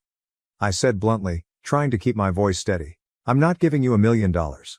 Her tone moved from entitled to plain angry, and her expression became severe. "You have always been unappreciative of everything we've done for you," she told us. Her remarks painted me as a criminal for not turning her the money she claimed she was owed. Without turning back, I paid the money and left the cafe. It still surprises me that my own mother attempted to guilt me into giving her money to which she had no right. What followed was even worse. A few days later, my mother started circulating rumors. She informed everybody who would listen that I had stolen the inheritance, saying it was rightfully hers, and accused me of hoarding it out of greed. Suddenly, relatives I hadn't heard from in years began calling, either to support her or to pressure me into sharing the money. The hypocrisy was staggering, especially given that Tom had omitted me from his own will because I wasn't family. Even Tom got involved, writing me a long guilt-ridden text about how I needed to consider the family and make more inclusive decisions. I reacted in a single sentence. "You didn't include me in your will because I'm not family, remember?" That shut him off for a while. But the drama did not end there. Things got heated when I received an official-looking letter in the mail. To my amazement, my mother was suing me. Yes, you read that correctly. She was suing me for a share of the inheritance, claiming that as my father's widow, she was entitled to a large amount of the money. I was stunned. Was my own mother dragging me to court? I could not believe it. At first I was afraid, expecting a protracted and costly court battle. I called my attorney, who laughed after reading the letter. "This is a joke," he remarked, flinging the letter away. "The will is airtight." He next investigated the so-called attorney who had sent the letter. The phone number was disconnected, and the address on the letterhead was for a decrepit building under construction. It became evident that my mother and Tom had engaged a dodgy, most certainly fraudulent lawyer in a last-ditch attempt to terrify me into paying them money.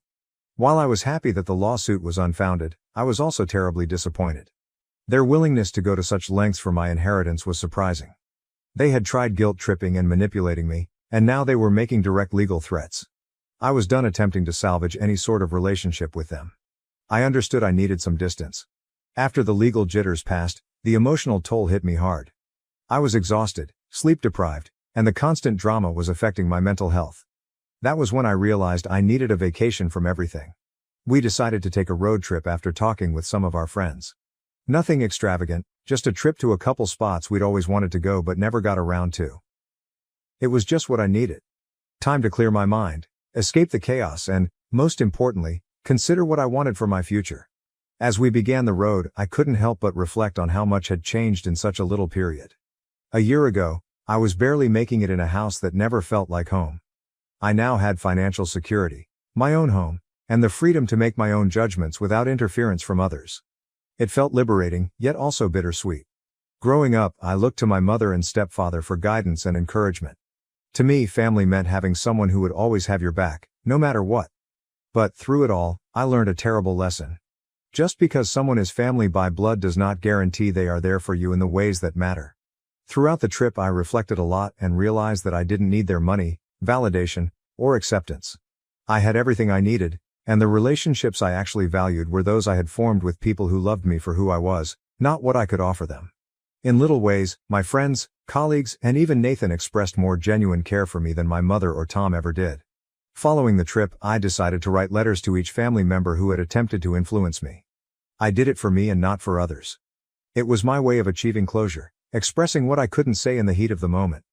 In those letters, I detailed how their actions had harmed me and how, despite my desire to be a member of the family, I was constantly pushed aside. I wished them well and hoped they would move on, just as I had. The only reaction I received came from Nathan. His letter was modest but sincere. I appreciate you delivering the letter. I miss you. Let us get together sometime.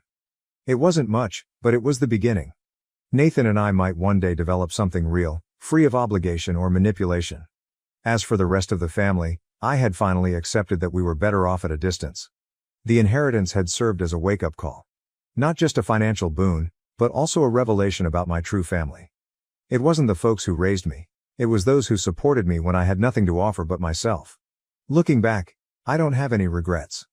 I stayed firm, safeguarded my future and found peace by letting go of the poisonous connections that had been holding me back. Life has a peculiar way of teaching us what is actually essential, and I'm glad for that, no matter how harsh the lessons were. Sitting in my own home, surrounded by people who feel more like family than my actual relatives ever did, I know I'm precisely where I should be. My sil threw a fit when I refused to pay for her bachelorette trip and now she's blaming me for her fiancé leaving and the wedding being cancelled. My sister-in-law, Stevie, 26F, and I share a lot of history because we attended high school together. Back then she was a major bully, and I happened to be one of her favorite targets. Why not? I was a huge nerd in high school and my appearance didn't help. I was quite tiny and wore braces, making me the stereotypical nerdy girl in a teenage high school movie. Instead of glasses, I wore braces and my transformation did not occur until I was in college. Fortunately, I look considerably better now, having gained some weight and had my braces removed before beginning college. Not that there was anything wrong with my appearance before, but now I'm less likely to be bullied, which is all that matters. I met my spouse Andy at a college party a few years ago, when I was in my third year. He was 3 years older than me and previously worked as a DJ on the side. I got pretty drunk at that party, and because my apartment was so far away and no one else was accessible, he offered to bring me back. He was kind enough to drive me home and even wrote his phone number on the back of my hand, saying I could call him if I wanted because he liked me.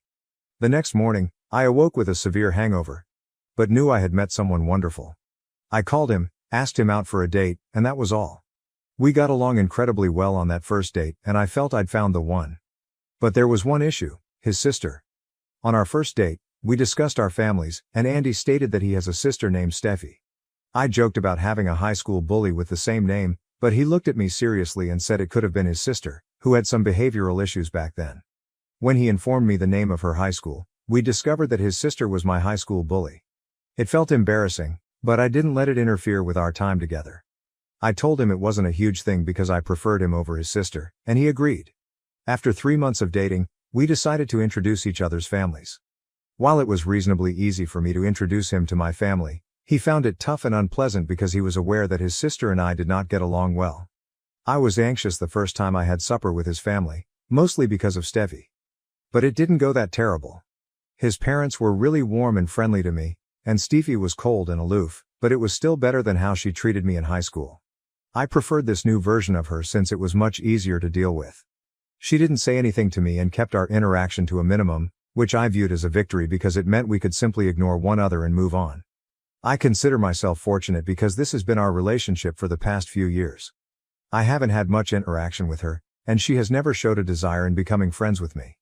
Even after Andy and I married 2 years ago, she only spoke to me as much as was necessary. So I'd say Stevie and I aren't particularly close, and we both enjoy it this way. After the way she treated me in high school, I doubt I'd want to be friends with her. Andy isn't bothered by this because he knows how harsh his sister can be.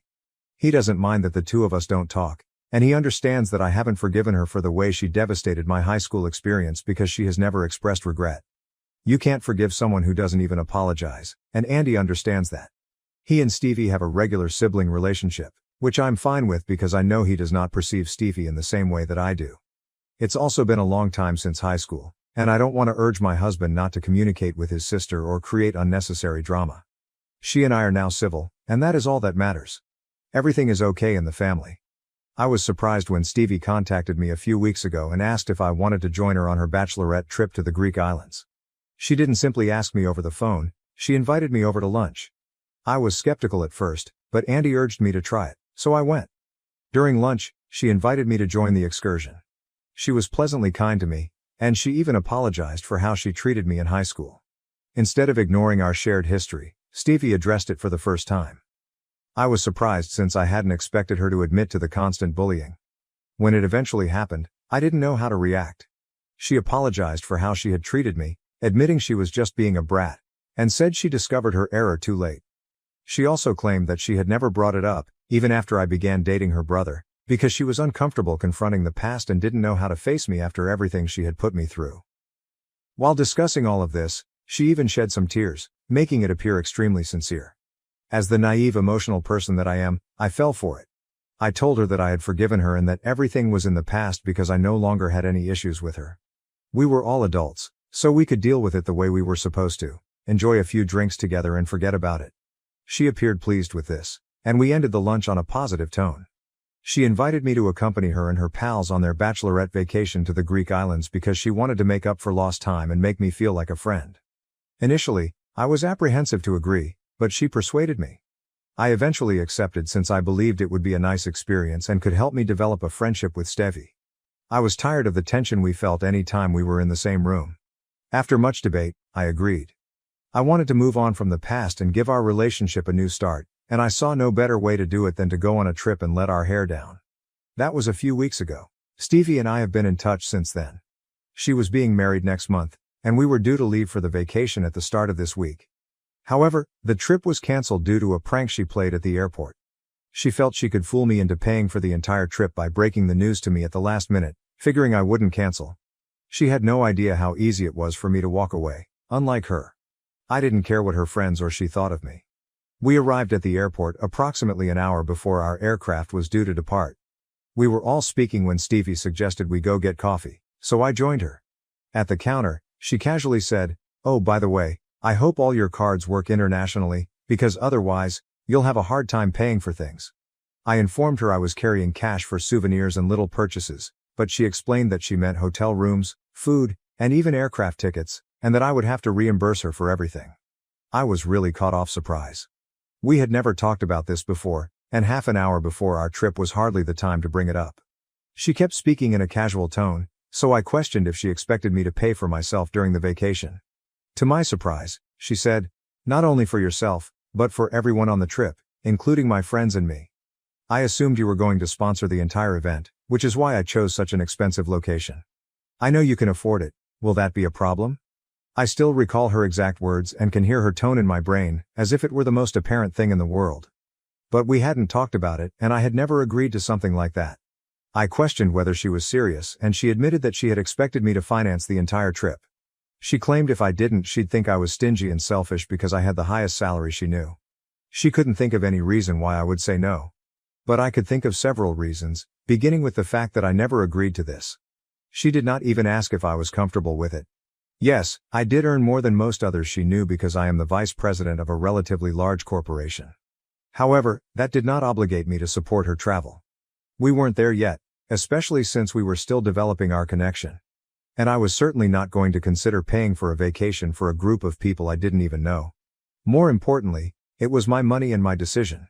She could call me a miser or a stingy person, but it wouldn't matter to me since I wasn't going to spend a lot of money on a vacation I didn't even plan and on people I didn't know or care about. After a while of standing there while she grabbed her coffee, I decided to stroll back to where everyone else was sitting, gather my belongings, and leave. This was silly, and I didn't want to cause a commotion in a public place, so I left quietly. Stevie raced after me with her coffee, while her pals tried to figure out what was wrong, but I didn't believe it was necessary to explain anything to them. I just walked out of the airport, hopped into the first cab I saw, and went before they could find me. As soon as I got into the cab, I decided to block Stevie so she couldn't call me and bother me further. The next thing I did was phone Andy and tell him what had happened. I felt awful for him since he had been so happy that his sister and I were finally getting along. I expected this trip to help our relationship, but we were both mistaken. When I called him and informed him what Steffi had tried to do, he was much more furious than I was. He said that was inappropriate behavior and that he would call his parents right away to discuss it. I believe he was more disappointed with his sister than I was, because I knew she was a bad person and wasn't surprised by what had transpired. Andy and his parents, on the other hand, had undoubtedly anticipated more from her, and she had truly disappointed them.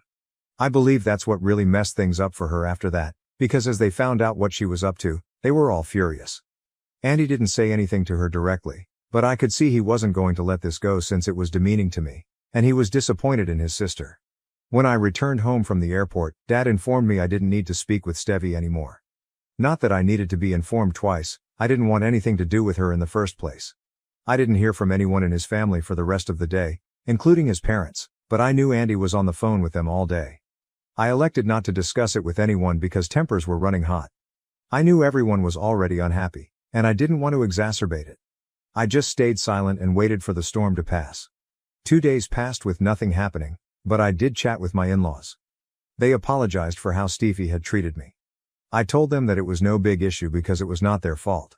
I saw how wonderfully they had reared their son, so I knew their parenting was not the issue.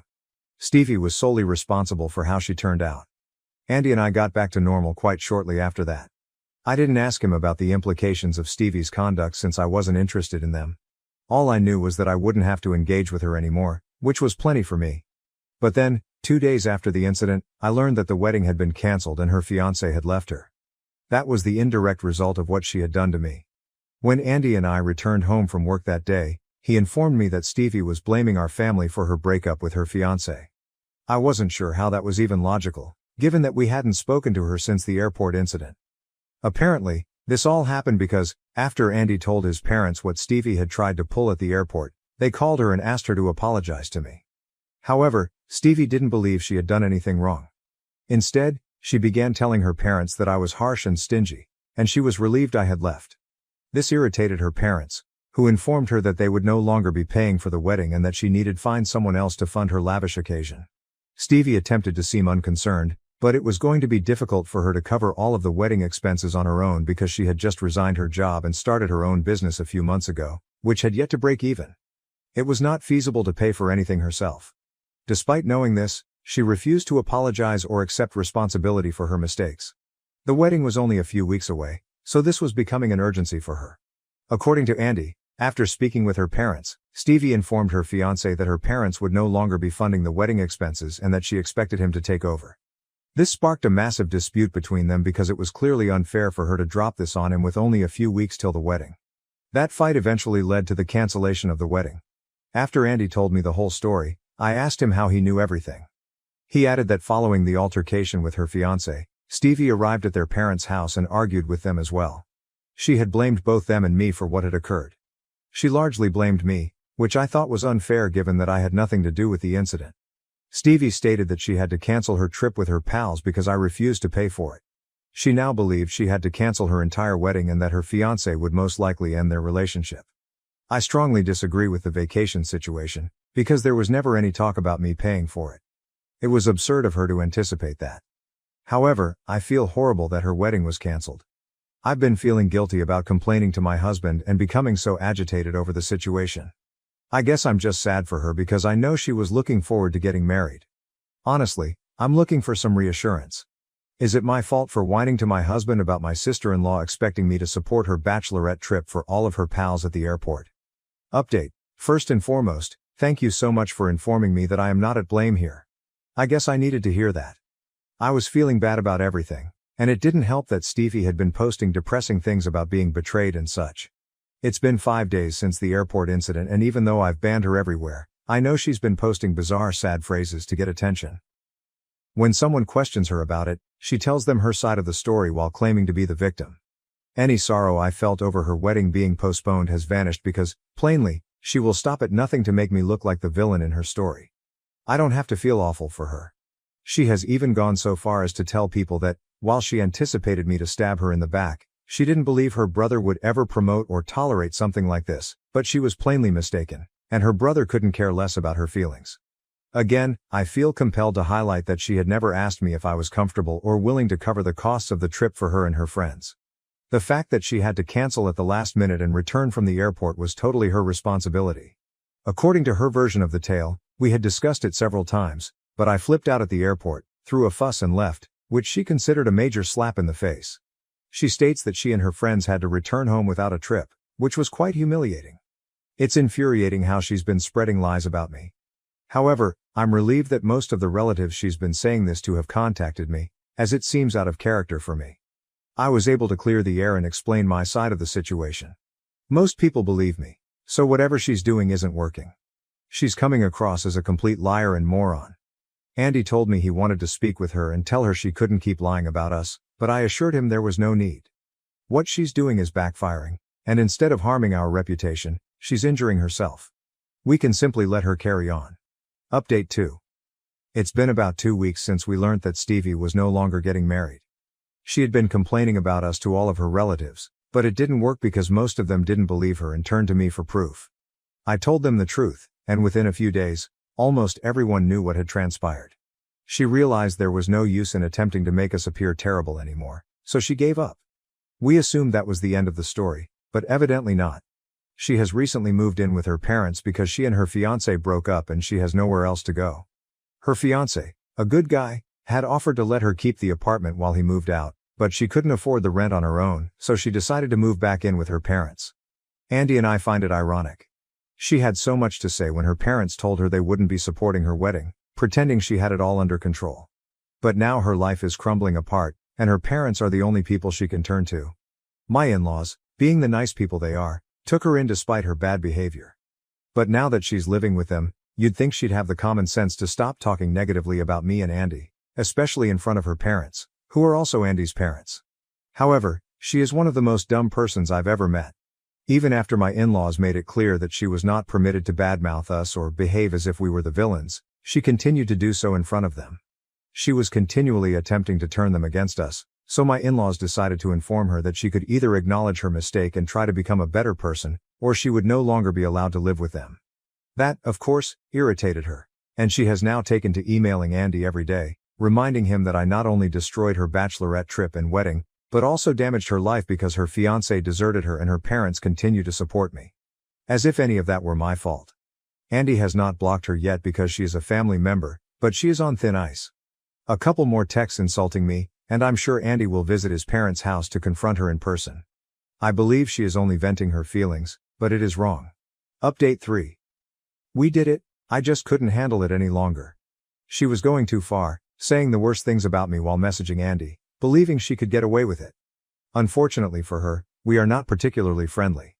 She had called me every name in the book, referred to me as jealous and insecure, and even said that I didn't look any better than I did in high school, which was a complete falsehood. She understands how sensitive I am about my appearance and makes it a point to pick on it whenever she can, which has gotten pretty obvious at this point. I also don't see why she thinks I'd be jealous of her, especially since my life is clearly better right now. She honestly has nothing to make me jealous or anxious about. Anyway, these were the types of things she had been texting Andy, attempting to irritate us, and she was successful. Earlier this evening, we went to my in-laws' house to address her because she needed to stop thinking she could say and do whatever she wanted without consequences. We had already spoken with Andy's parents, and they knew why we were there, so they didn't ask too many questions and simply allowed us in. Stevie was sitting in the living room and appeared shocked to see us. She had the nerve to ask her parents why we were there, as if we weren't supposed to be there. Her parents did not answer, so I took over the conversation. I told her she needed to learn to stop her mouth because I'd had enough of her bullshit and wouldn't put up with her constantly talking about me. I made it obvious that if she didn't stop talking about me to anyone, I'd make sure my side of the story became public as well, which would not be good for her. She quickly erupted, accusing me of blackmail and alleging her family had ambushed her. When we urged her to be quiet and simply apologize, she refused. Instead, she began packing her belongings and left within an hour, knowing she was no longer wanted and going to stay with a friend. I'm confident she'll be back in a few weeks because no friend will let her live rent-free for long. Given how much of a miser she is, I doubt she will pay when she can simply return to her parents and live for free. But for the time being, we are all free of her, and I must admit that I am much better off. I believe everyone would agree with me on that. Am I the asshole for telling my trans friend she needs to disclose that she's trans to the man she's seeing? Using a throwaway account for this. I have a friend, known her for years, since we were young and she was pre-transition. We're older now. She's had work done, and been on hormones since she was a teen. If you met her, I can honestly tell you, you'd never guess she was trans. However, she does still currently have a penis. She tends to go with men who are fully aware she is trans. She had said that she was trans on her dating profile. She's moved away now, we still talk. She eventually told me she met a guy around 2 months ago, they're dating. She then went on to tell me that she met him on a new dating site she was trying out. I thought nothing more of it. The next day she messaged me, and we were talking more about him, and then she told me some things, including that he has no idea that she's trans. She didn't disclose it on this new dating profile, and she just hasn't told him. I asked her why and also said, surely you've slept together. No. She's often slept with men she's dated by now, so I just assumed. She said no, and that he's being patient on the sex, she's making him wait, but to keep him sweet she's sucked his cock and given him handjobs a few times. I then just outright said, you need to tell him, and she said I will, but I want him to fall for me a little more first. This isn't like her, and I was dumbfounded to be honest. I told her you can't wait for that. You need to tell him, sooner rather than later. 2 months is already a while, and he may be disappointed or even get mad if he finds out. And she said, why would he be mad if he really likes me? And I just said, respectfully, and I'm sorry, but you still currently have a penis. He's a totally straight man, who thinks he's dating a biological woman. She didn't like me saying that. I get it, but I think it's important that she tell him. I tried to explain to her that this could also be dangerous for her and not telling him sooner. You never know how this guy might react. Not every man is so open to trying that out. Some men like strictly pussy, and it would appear that this guy thinks their pussy is waiting for him in her pants. She sent him underwear pics where she's tucked tightly. Honestly, you would never know. I think it's a dangerous game, and I told her that 2 months is too long, and I think she was silly to wait this long. But now she's freaked out and worried. AITA? I'm basically here seeking whether I was right or wrong in my brutal honesty. Am I the asshole for altering my cousin's wedding dress after she gave it to me, then uninviting her from my wedding after she got upset about the changes? Original post, I, 18F, am getting married in the middle of October to my boyfriend, 19M. We're planning on a smaller scale wedding with mostly just friends and family, and considering that we both have large extended families, it was definitely a challenge planning for that many people. For a general idea of how big my family is, just my mom has 7 siblings who all have children of their own. With our small budget, I was looking at redesigning or upcycling a wedding gown instead of having to devote a huge amount of money towards a brand new dress. I mentioned my plans to a couple people and was in the process of looking at options when my mom's oldest sister's daughter, my cousin, reached out to me. Megan, 40F, got married in 2015. The marriage didn't last very long and they got divorced soon after. I barely remember the husband, as he never came to family gatherings, and Megan and my mom aren't particularly close. So I was surprised she was offering something so important after a long time of distance. Regardless, Megan had offered to give me her wedding dress, as it was my size and she knew we were trying to avoid spending a crazy amount on a small budget. I loved the idea and the dress was beautiful. I did make sure she was comfortable giving it to me rather than loaning it, and she assured me that it held no emotional significance and she couldn't care less if she didn't have to hang on to it. I thanked her and took home the dress. One thing about me, however, is that I am a very chaotic seamstress, and I make the majority of my own clothes. And while I did love the original dress, I wanted to make some small changes to the hem and neckline to fit the theme better. The original dress was super full skirted with a long hem, and since my wedding is outside, I wanted to make sure it wouldn't be dragging in the dirt. So I took some layers off the underside, remove the trim and remove the sleeves to tighten the bodice. I was so happy with how it turned out, and my mom and friends agreed that it was perfect. Here's when the trouble started. My mom had taken a picture of me trying on the dress and decided to send Megan a picture alongside another thank you. However, she responded with a cold comment over text and called me later that night. She said that I should have asked her permission before ruining her dress, and that if I had thought it was so ugly before I should have bought my own. I tried to explain that the changes I made were small, and that I did ask before I took it if she wanted it back afterwards. She blew up at me saying that it was too different, and that she could never wear it again, even though she never gave the impression that she wanted to. Megan has already started before that she has no interest in getting remarried ever. I asked what she wanted me to do and she snapped at me that it was too late. She hung up and has apparently been telling people I slutted out her wedding dress and made sure I would embarrass her by outdoing the original dress. I don't know what to do about it. The wedding is way too close to consider making myself a dress, and I have my heart set on having something unique and personal for my wedding. Her mother called both me and my mom saying I should have asked, that I'm a spoiled brat for taking advantage of Megan's kindness and generosity. My parents and a few family members who I've told think I should uninvite Megan and just wear the dress, but my aunt is saying I would break Megan's heart unless I find something else. Should I give up on my dress and see what else there is? To provide some context and answer some questions, Megan and I are not super close, from both the age gap and different lifestyles. Megan is the third cousin out of 21. I am the ninth. Megan, being the first girl child in the family, grew up with a lot of expectations and pressure, and ended up marrying a very religious and controlling husband. After her divorce, Megan went through what can best be described as a breakthrough and re-evaluation of her life and ambitions. Since then, she has completely changed her job, appearance, and opinions. She is no longer an active member in family events and only takes part in important ones like birthdays, funerals, and weddings. Despite this, we have never had any problems between us and our interactions have always been civil and kind. Secondly, the alterations I did were only limited to the skirt and bodice. The slutted out comment apparently stemmed from my removal of the sleeves, turning it to a sleeveless top, and raising the hem to a T-length. My ankles are exposed now.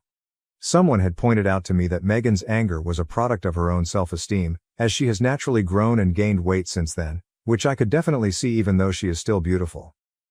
And thirdly, I am definitely planning on regular updates if any more incidents happen up to the wedding, and a full breakdown with photos after the ceremony.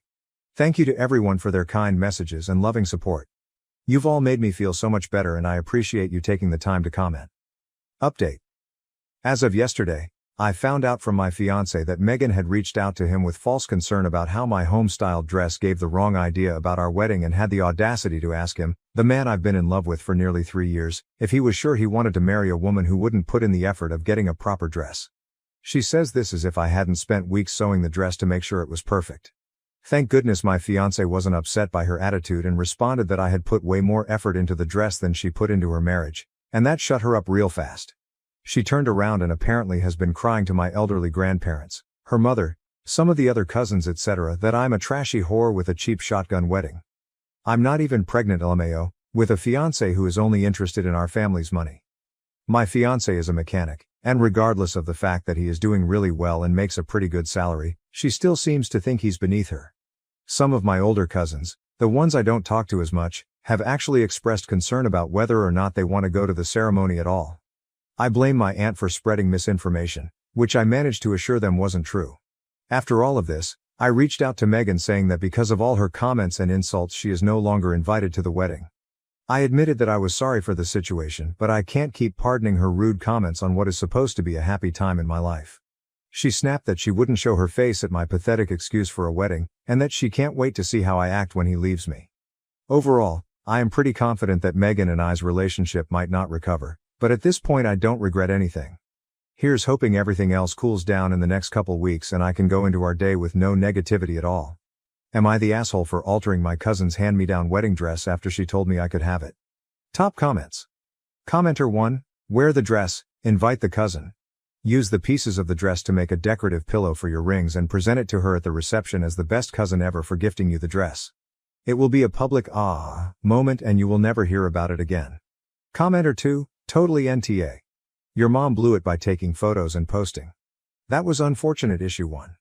Issue 2, do you have that text or email agreement, paper trail, of her IDC about the dress convo that you can refer back to? Sorry that you're going through this. This isn't something any soon-to-be bride needs to deal with. Truly, sounds like she was more emotionally connected to that dress than she thought. There's nothing you can do at this point other than add a note of appreciation of her selfless offering of the dress. Don't uninvite her, just make sure one of your MOH are watching her on your day. Commenter 3, NTA. If your cousin didn't want it changed, she should have said, "Don't make any alterations." It sounds like you made some sensible changes, don't let her ruin your day. Commenter 4. Your cousin specifically told you that she was giving you the dress and she didn't want it back. So now you are the owner of the dress. You can make any changes you want to it. She can't come back later and attach conditions to the gift. It's your dress, OP. You should wear it. Let aunt and cousin know that you will be wearing the dress and they are welcome to attend, but you understand if that's too much for them. Update. Hi everyone. I made a post on this subreddit a few months ago about my 18F wedding dress and all the surrounding drama that came from it. I had been given my 40F cousin's old wedding dress from a failed marriage and altered it to better fit the needs of my ceremony and my style. She did not appreciate the changes and became very rude and hurtful. My wedding was 6 days ago and I was asked to do an update, and I am happy to share how it all went down. I am still so happy how my dress turned out, and was very glad to have shortened the train, as there had been rain the night before and morning dew on the grass. The shorter hemline saved me a lot of mess and damage in the long run. Plus, I felt beautiful and it made such a special day all the more amazing. I had told my cousin, Megan, that her behavior was rude and unnecessary and that I did not want her bringing her unpleasantness to my day. However, her mother, who had been one of her primary supporters, had apologized in order to go to the ceremony. So while Megan herself was not actually at the wedding, I had not completely excluded the issue. Megan's mother, 71F my aunt, is your basic senior white woman, and usually expresses her opinions in a loud and unspoken manner, so I was uneasy in the beginning when she arrived. She didn't make a fuss throughout the ceremony though, and everything went smoothly. I sneezed while walking down the aisle, but that wasn't anyone's fault in particular. The reception was at an outdoor garden where we had set up under a gazebo with a temporary floor for tables and eventually dancing, with a slightly elevated platform for the big table and speeches. This is where my aunt decided to make sure everyone knew about her daughter's dress. After a few speeches, following my friend's champagne rendition of That Time We Went Camping and the tent slid down a hill, she made her way up to the podium. She started her speech in the usual, unassuming way, congratulating us and remarking on how far we've come as people. Unfortunately, she decided to tie this statement into a comment of, "You've even made your own dress." I mean, not really, actually, it was Megan's first. She then went on into how she remembered shopping for the dress with Megan for her own wedding, and going on and on about how it was perfect and made for her. At this point in the speech I was just staring at her in confusion, while my husband and everyone else just sat there awkwardly waiting for her to be done. She finished her speech with a half-assed backtrack to me looking lovely and wishing us good luck on our marriage. She mumbled back to her seat and let the ceremony keep going, looking entirely too proud of herself. Other than that, the only other trouble she caused was her apparently showing everyone she could manage a photo of the original, which is really not that bad in the grand scheme of things. I am so happy that my family and friends were able to be there and celebrate with us, and can't wait to see what comes for us next. Thank you again to everyone who commented and reassured me in the beginning. You've all been so kind. Who knows, I might even dye the dress another color and keep it around just in case an appropriate event comes up. Relevant comments. Commenter 1. When you got the dress, did you get permission to alter it? Perhaps there might have been an expectation for it to go back to her when you were done with it. OOP, I did. I mentioned in my original post that I had asked specifically if it was mine to keep and she agreed. That was a big worry of mine in the first place, but she told me she had no attachments to it. Commenter 2. You should reach out to your aunt and thank her for making a speech showing her support of you and your marriage. You got so many compliments on the work you did to the dress after she pointed out that you did all that yourself. Everyone was super impressed by the before and after pictures, so you wanted to give her a personal thank you. I think that they would have made comments about it being cousin's dress, and shown pictures, if you didn't make adjustments. So I think you picked the better path. Commenter 3. Once someone gives you something, it is yours to do with as you wish. If she didn't want you to alter it in any way, she should have put that condition on the give. Then that way you could have refused it since it wasn't as you imagined your dress to be. You weren't wrong and your aunt and cousin need to suck it up and never mention it again.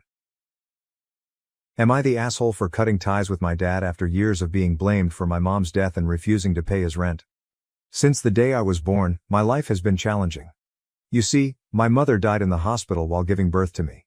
After that, I was raised by my father, who somehow held me, a physical baby, responsible for his wife's premature passing. Not a day went by during my upbringing in our home without my dad reminding me, in his own cruel manner, that I was the reason my mother disappeared. He would never stop telling me that he never truly wanted me and that my birth had taken away the person he loved the most. He would remind me that I had to work hard and live up to the enormous price my life had paid. If not, my mother's passing would have been pointless. Hearing those cruel remarks as a child was terrible, as you may understand. I was too young to completely comprehend the intricacies of wrath, sorrow, and sadness. I also needed my mother, but she was no longer with me, and the only parent I had left acted as though I were the issue. Instead of protecting me, guiding me, and providing me with comfort, my father became the one who never stopped reminding me that I was not welcome in his life and that my very presence was a curse. It was quite challenging to grow up in that setting. I frequently felt bad just for breathing and existing. At times, I longed to speak with him and express how wounded I was by his remarks and how they made me feel as though I didn't belong, even in my own house. But I didn't speak because of fear. I was greeted with greater resentment and rage the few times I tried to speak up. The outcome was a childhood characterized by a strong feeling of isolation and loneliness. I felt like I was always on edge, trying to prevent my dad from being even more resentful of me, while other children had parents that supported them, consoled them when they were depressed and made them feel comfortable. The existence of so much resentment and hate toward that aspect of myself that I couldn't alter, the mere fact that I was alive, was just as painful as the absence of love. I made an effort to comprehend my dad's suffering in spite of everything. I was aware that Dad had been devastated by the loss of my mother and that he had never really recovered. However, that didn't make it any simpler to live with the consequences of his statements. As a young child, I was attempting to figure out where I belonged in a world that frequently seemed unfriendly and chilly. I still secretly yearned for his acceptance, love and approval in spite of all the hurt. Despite everything, I always hoped to somehow make my dad proud. Every time I brought home a report card with decent scores, I recall the excitement I felt, hoping that perhaps this time would be different. Excited to show him what I had done, I would approach him in the hopes of receiving a grin or a supportive remark, anything that would give me the impression that I was enough in his eyes. However, it was always the same. He would groan, hardly look at my grades, and advise me to keep working harder at my studies because they were still not good enough. He would argue that it wasn't a huge deal because hundreds of other children could receive the grades I did. I was greeted with disinterest and a continual reminder that I wasn't living up to his standards rather than pride or satisfaction. For him, no matter how good I performed, it was never enough. I was affected by his disapproval in areas other than academics. Every time I wanted to engage in extracurricular activities with my friends or play sports, he would quickly put an end to it. I was informed that my studies were the only thing I needed to concentrate on in order to leave his house as quickly as possible. I was reminded by those hurtful remarks that I was not a child to be cherished and cared for, but rather a burden. I didn't have the same parental support as my peers, who would talk about how their parents pushed them to pursue their interests and cherish their youth. I was always reminded that I was only a visitor to his home and that I had to follow instructions or face expulsion. The weekends, which ought to have been spent unwinding or enjoying friends, were no exception. Even if all I wanted to do was go to the park or hang out at a friend's house, he would go on a tirade about how I was squandering his money if I ever asked to go out or spend time with my friends. He'd start a tirade about how hard he was working to pay for my education and how I had no right to squander time or money on friendships. It seemed like he instinctively judged anything that made me happy or gave me a sense of normalcy to be trivial or undesirable. His reaction to my 15th birthday stands out as one of the most agonizing memories I have. For me, it was a day of dread, yet most children anticipate their birthdays with joy, organizing parties or get-togethers with friends. He disliked me celebrating my birthdays every year, but I believed that year would be different. I wanted to get some pizza and watch a movie with my pals. He had a fuss when I eventually plucked up the nerve to approach him for money. He yelled at me, saying that since it was also the day my mother died, I had no right to enjoy the occasion. He made it plain to me that I should never even consider having a good time on my birthday since it would always be the worst day of the year for him. I never celebrated with my pals because of this. As you might guess, I eventually learned from all of these recurring situations that my dad obviously detested me and didn't want me around. I felt like I was always walking on thin ice, trying to avoid doing anything that would make him angry or disapprove, as a result of the incessant rejection and criticism. I gradually discovered how to keep my aspirations to myself. I knew it would only result in disappointment and hurt, so I stopped looking to him for encouragement or acceptance. In order to get out of my dad's house, I put all of my effort into achieving good marks and did my best to be strong for myself. I eventually saw the results of all the effort, tenacity, and resolve I put into my studies. I still recall the day I was accepted to a prestigious institution with a full scholarship. It was a mixture of pride and relief. At last, I was leaving the house, escaping my father's controlling influence, and beginning a new phase of my life where I could live as I pleased. I felt as though a tremendous burden had been removed when I left home. I was genuinely free for the first time in my life. I had some of the best times of my life throughout those 4 years of college. It was a time of joy, progress, and self-discovery. I was able to experience all that had been out of my reach for so long and live like a typical young adult at last. Even though he made an effort to exert greater control over me from a distance, I stopped listening to my dad. I'd had enough of living under his rule. It was time for me to take charge of my life and create the life I want. Even with my newfound independence and the excitement of college life, I never lost sight of my objectives. I maintained my good marks because I was eager to take advantage of the chance I had worked so hard to obtain. However, I also made sure to have fun and take advantage of everything that college had to offer. I joined clubs, attended parties, made new friends, followed my interests, and at last began to live my life as I had always dreamed. I met Sheila, my girlfriend, about this time. One of the most amazing and surprising things that happened to me in college was meeting her.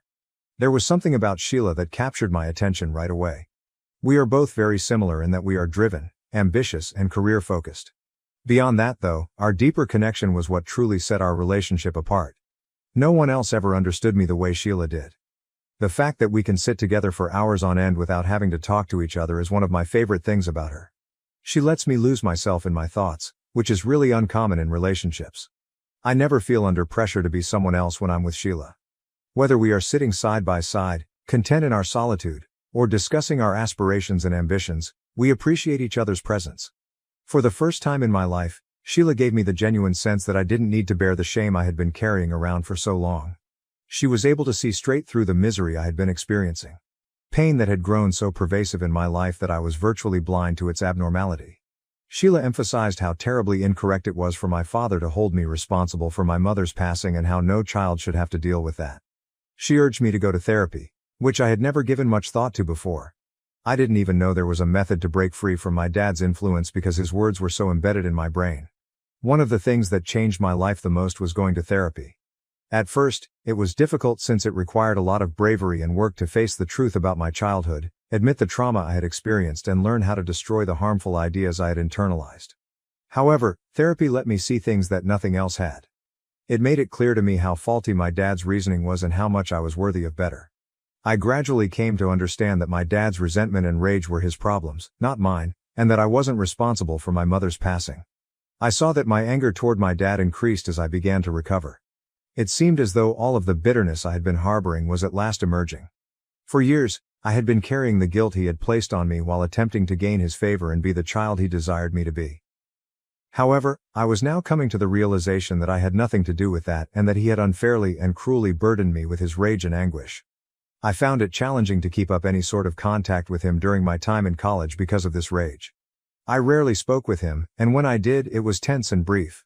I couldn't help but be resentful when I yelled at him, and I wasn't very patient when he tried to manipulate or be critical of me. I finally confronted him about everything at one point. It was a spontaneous outburst of repressed emotion and frustration rather than anything I had planned. I explained to him how his words and deeds had severely damaged my mental health throughout the years he had held me responsible for my mother's passing. And how I was determined to stop him from doing that to me. I made it plain that I was tired of being used as a scapegoat and that I was entitled to dignity and respect. If not, I would sever my relationship with him forever. This time he had nothing to say. I had thought that he would apologize, but he didn't refute what I had said either. I observed a shift in my dad's interactions with me following that talk. Every time he spoke to me, he seemed to attempt to be kinder and less severe. He seemed to be trying to change, to be more sensitive to my emotions. However, our relationship remained tense in spite of this. A minor change in behavior was not enough to undo years of suffering and animosity. Although I was grateful for his attempt, it would take more than that to mend the relationship. If it could be restored at all, given the harm he had caused. Even while my connection with my dad remained strained over the years, I no longer felt the same kind of shame or rage. I've gradually realized that although I can't alter the past, I can manage how I allow it to impact the future. Sheila's encouragement and support have undoubtedly been crucial to this journey. And I am immensely appreciative of her for assisting me in realizing my worth as a person deserving of respect, love and happiness. My dad recently married DEI, his lover. I chose to go to the modest private wedding with my girlfriend Sheila, in spite of everything that had transpired between us over the years. As they embarked on this new phase of their lives together, we wanted to offer our support and best wishes. I was pleased for my father and believed that he may improve as a result of getting married. But my dad called me a month after they were married, seeming desperate. He was having financial difficulties as a result of some bad financial decisions. He informed me that he was facing eviction after failing to pay his rent for the previous 6 months. He claimed that he couldn't discuss this with his wife since it would cause them to argue. He asked me if I could pay his rent right now. As soon as I heard this, I declined. Given our complex past, I didn't want to be used as a financial safety net, even if I had the resources to do so. I didn't want to create a situation where he could come to me for financial support if things went wrong because I've worked hard to create the life I have. However, I began to feel bad after discussing it with Sheila. I couldn't get rid of the thought that perhaps I was being too severe, that perhaps he really needed assistance, and that he was still my father in spite of everything. I then gave my dad a call back and suggested a middle ground. I informed him that since I lived alone in my house and had enough room for him and DEI, I would let them to remain with me temporarily even if I wasn't willing to pay his rent. Until they saved enough money to get back on their feet and locate a new place, I offered them they could stay at my house. Considering everything that had transpired between us in the past, it wasn't an easy decision, but I believed it was the right one. I made it apparent that this was only a short-term solution and that I wanted him to put in the effort to get back on his feet. After considering my offer for a while, my dad finally gave me a call and accepted the deal. He and DEI moved in with me in 2 weeks, and I prepared a guest room for them. For us all, the first month or two was a time of transition. I hadn't lived with my dad for years, and we had changed significantly since then. I was no longer the adolescent who had to put up with his remarks in silence. I had my own life, rituals, and habits as an adult. Unfortunately, his previous patterns quickly reappeared. As though nothing had changed, my dad began making remarks about my habits and manner of life, including how I spent my time, maintained the house, and even handled my daily tasks. He seemed to have something to say all the time. However, I had changed from who I was before.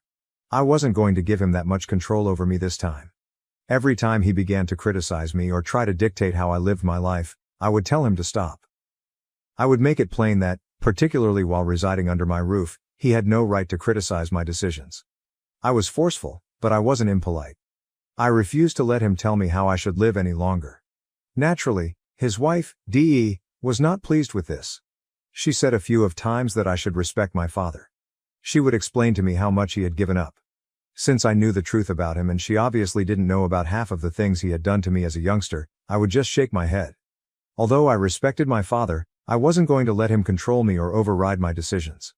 I wasn't going to repeat the cycle of sacrificing my happiness to satisfy my father, something I had done for far too long. Nevertheless, I would simply remain silent any time DEI made those comments because it wasn't my place to tell her the truth about my dad. There was no point in arguing about it. Although I was aware that cohabitation would be difficult, I thought that eventually we could all figure out how to get along without too much conflict. However, one evening after a particularly demanding workday, I returned home to discover my dad and his wife watching TV in the living room. The kitchen was overflowing with dishes, and the house was a complete disaster. Since I had frequently reminded my dad and his wife that they needed to do their fair share of the housework and that it was his day to clean, I questioned him about why he hadn't done it. "You know," Dad began in that tone that always made me tense. "You're a grown-up who I raised all by myself after your mother died. Asking me to perform additional work for you at this age should make you feel embarrassed. You're capable of doing the dishwashing yourself." Hearing such statements infuriated me so much that I retorted, "You know what's truly embarrassing? The fact that you were the one who pleaded with me to move in for free. And now you're sitting here on my couch, in my home, eating my food, watching my TV and giving me directions. This entire time, neither you nor your wife have offered me any assistance. You know what? You can just pack your bags and depart at any time if you don't feel like doing the dishes." My father simply looked at me, surprised by how strongly I had responded. For an instant I feared he may actually stand up and storm out of the tense quiet. But knowing that he had nowhere to go, I turned and left the room, slamming the kitchen door behind me as my heart raced with impatience and rage. When I came downstairs the following morning, DEI and I were by ourselves in the kitchen. It's likely that my dad left early for work. DEI asked if she could speak with me as I was ready to leave the kitchen. I decided to sit down and listen even though I wasn't totally sure what to anticipate. DEI looked serious as she started to explain to me how upset my dad was following our talk the night before. She claimed that given the amount of money he had allegedly spent to assist me in purchasing my home, I had no right to treat him in that manner. My dad hadn't provided me with any financial support since I left for college, so I was understandably shocked. I had saved hard for years to purchase this house with my own funds. The assertion that he had made a substantial contribution to my acquisition was wholly untrue. When I asked DEI what she meant, she clarified that my dad had told her that he had contributed to my property purchase by using some of his savings. It seemed almost funny to me that this was the story my dad had given her, and it was like a light bulb going out. DEI persisted in saying that I should be thankful for the assistance my dad had allegedly provided me before I could reply.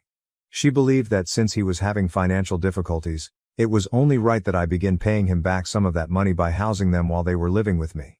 She argued that since this was essentially my dad's house as well, it was the least I could do in light of the alleged financial sacrifices my dad had made for me. I couldn't help but giggle at DEI as I continued to stare at her face.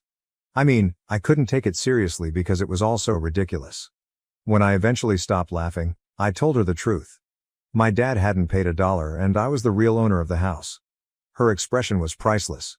She was obviously unaware that I was the owner of the house, and she must have been overcome with shame and rage. In response to her question about whether or not my dad had ever assisted me, I explained that he didn't even have enough money to cover his own rent, so how could he ever afford to buy my house? She didn't protest much after our conversation, so I assume she saw the truth too. Shortly thereafter though, she gathered her belongings and departed from my home that same day. Since it was none of my business, I didn't stop her. When my dad returned home later that night, he contacted DEI and asked her why her belongings were gone.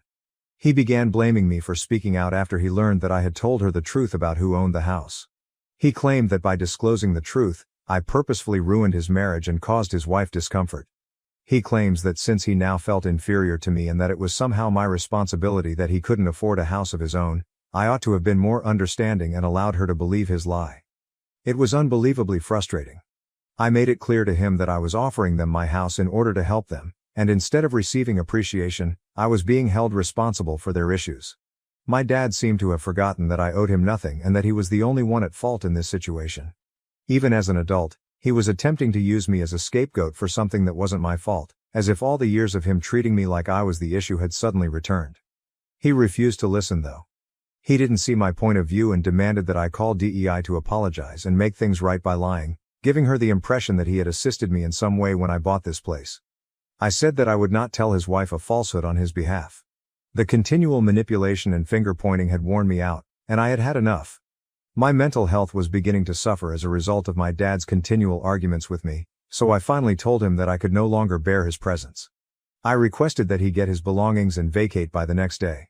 I took the painful decision, but in order to preserve my own tranquility and sanity, I had to set and uphold boundaries. My dad argued that he had nowhere to go and begged for more time, but I was too upset at the time to give a damn about his predicament or his justifications. The following morning, I enforced my choice and forced my dad to vacate.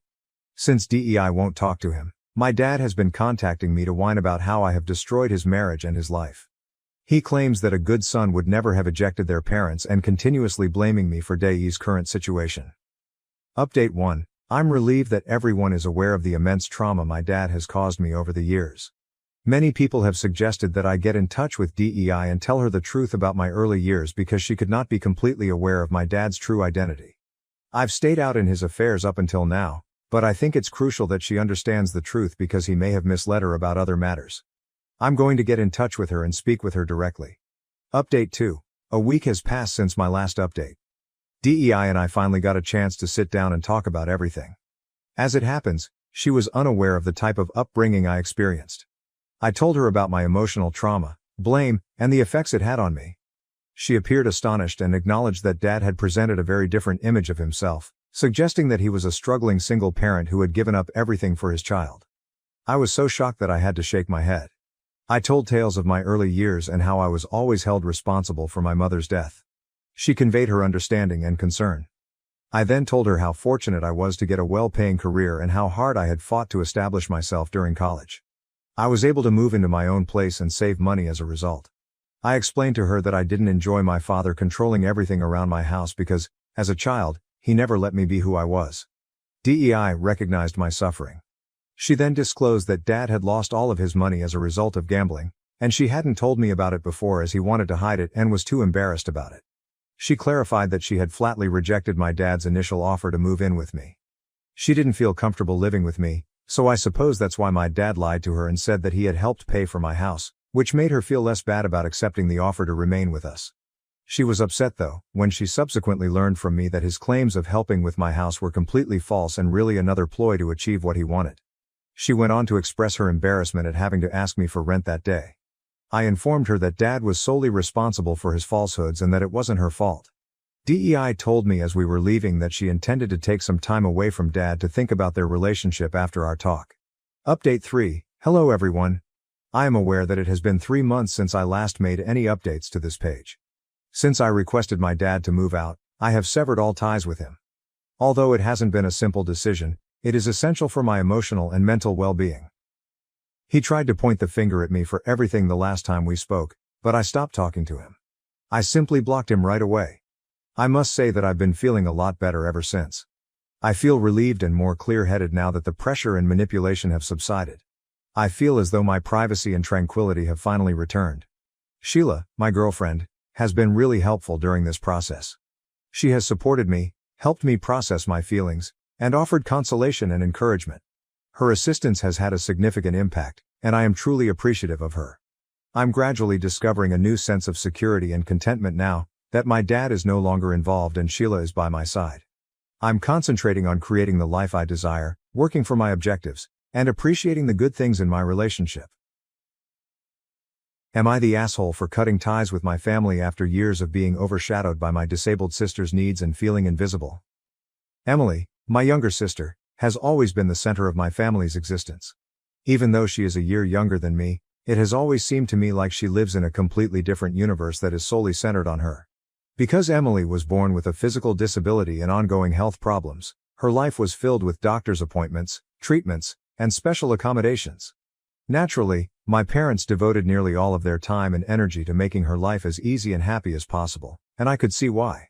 Nevertheless, it also meant that I was abandoned at a very young age.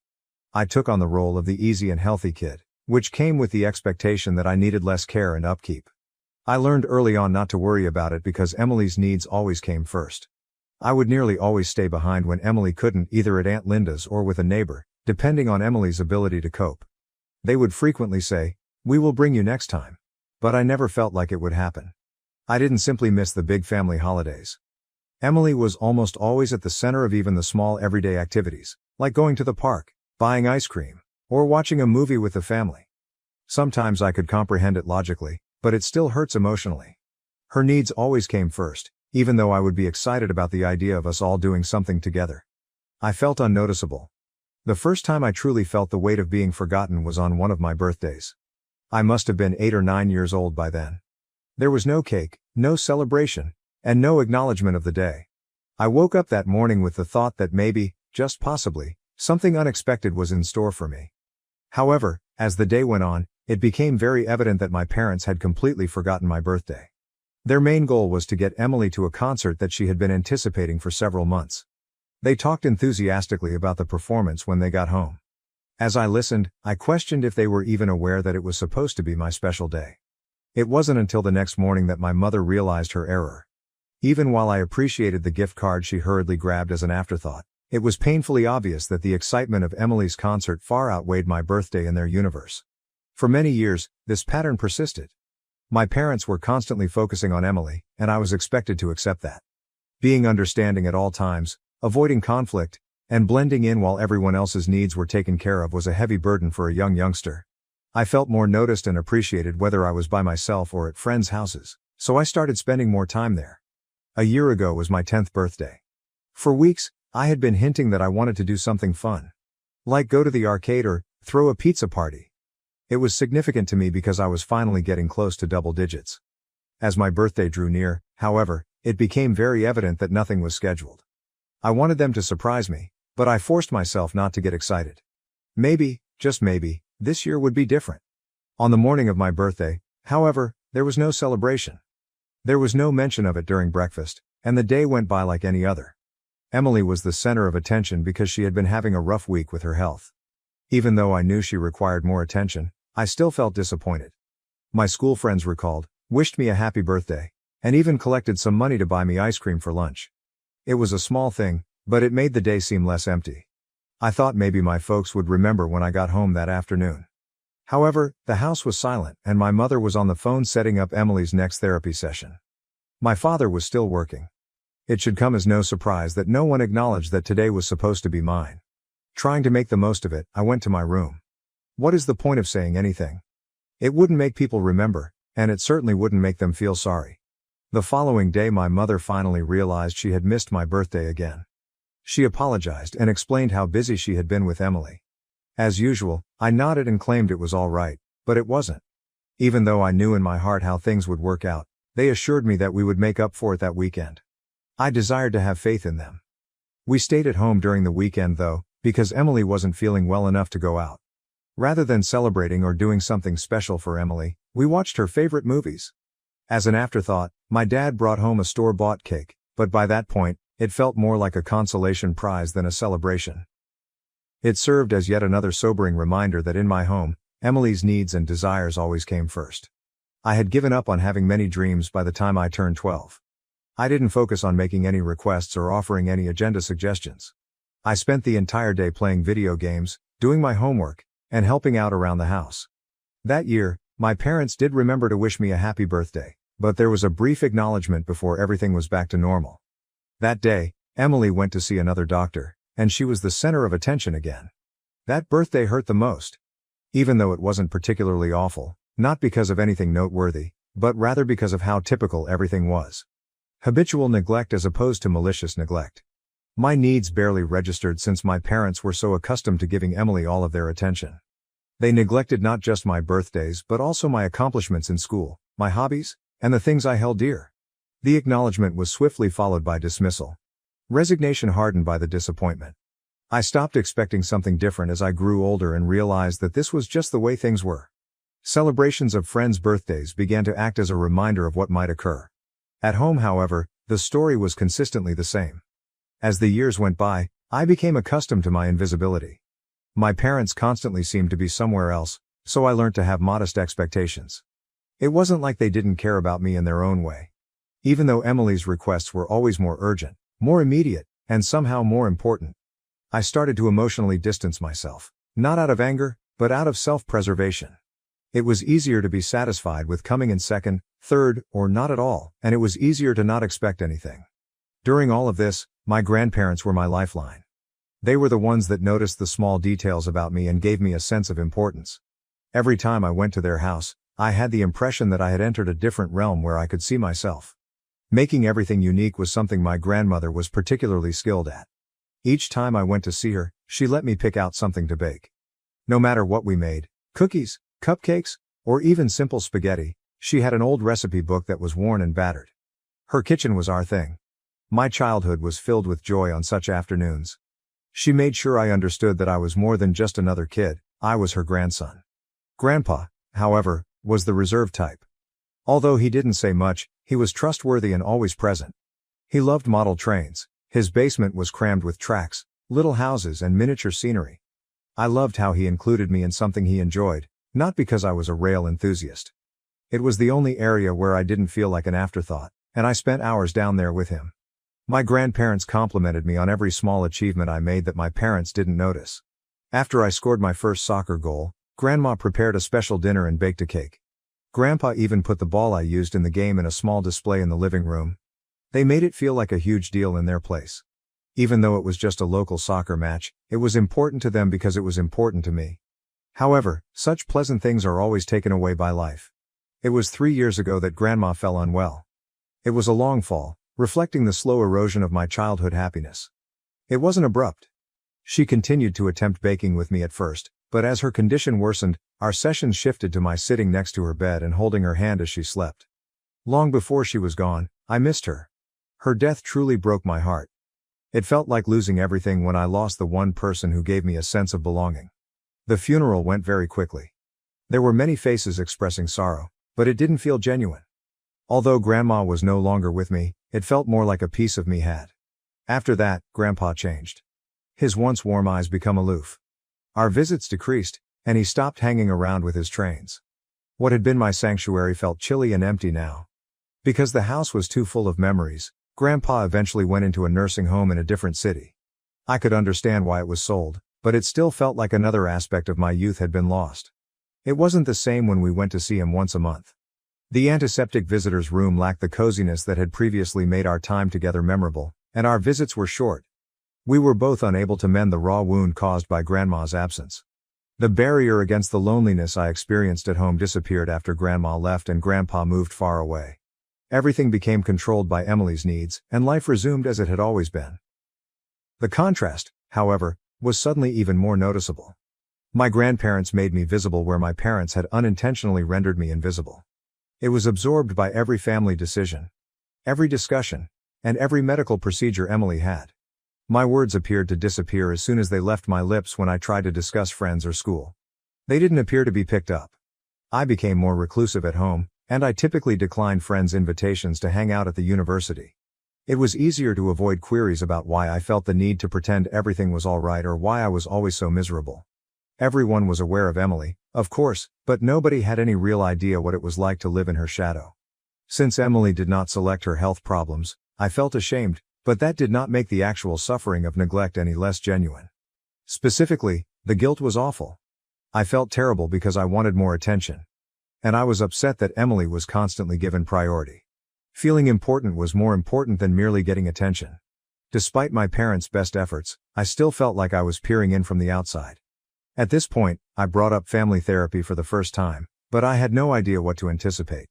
I thought I'd give it a shot. My parents consented, much to my surprise. Maybe they thought a professional could assist close the growing distance between us, or maybe they didn't know what else to do. In any case, we were seated in a calm office with a therapist who appeared sincere in wanting to hear from each of us. We started going to therapy sessions on a regular basis. I was a little optimistic at first that things might get better. I was able to finally communicate what I had been experiencing for a long time early on in those sessions. I expressed my desire for them to take notice of my hobbies and recognize my achievements, as well as how it felt to be the one neglected. It had been a while since I felt as though my parents were actually paying attention or that they recognized the profound impact their deeds, or lack thereof, had on me. They appeared taken aback, possibly even shocked. Tears, apologies, and vows to improve were exchanged. For a few moments we appeared to be moving forward. My parents paid closer attention and were more considerate. They found time for me alone, for things that weren't Emily's purview. We went bowling, saw a movie, and visited a museum. Even though it was unpleasant at first, it felt great to be the center of attention for a brief while. But Emily was aware of the shift. Since she wasn't used to sharing the limelight, her jealousy quickly surfaced. Small remarks like how much fun we must have had without her or how wonderful it was for her to have some alone time at home were the first subtleties. However, those comments quickly became more. She sobbed throughout dinner one night, saying my parents were favoring me and ignoring her. According to her, the reason they loved me more was because I was normal. My parents were shocked by the accusation and hurried to console her. We started to lose the delicate equilibrium we had been establishing. We stopped going on family vacations as often, and when we did, Emily's jealousy took center stage. My parents went back to their old methods because they couldn't decide whether to include me or control Emily's emotions. It quickly became evident that I was only living in Emily's reality once more. I felt bad for disturbing things, so I proposed that we resume our regular routine. I decided that accepting my position on the sidelines would make things simpler for everyone. However, our therapist disapproved of that notion, reminding us that the purpose of treatment was to disrupt these negative habits rather than to strengthen them. Even though it seemed like we were going nowhere, we persisted. The majority of our sessions were dominated by Emily's sentiments of envy and abandonment. Even in therapy, which was meant to benefit all of us, she continued to take center stage. Despite my frustration, I failed to find a solution. One session reached a breaking point when Emily accused my parents of loving and preferring me more. My parents went into a self-doubting, guilt-ridden spiral after the accusation. The progress we had been making was compromised as they rushed to reassure her. It was tiring to see the same patterns being repeated over and over. I started to question whether going on with therapy was really necessary. I was so exhausted. I was simply exhausted and no longer upset. I'm tired of attempting to articulate how I feel and of holding out hope that things will improve. I began withdrawing once more, both from the treatment sessions and from my family.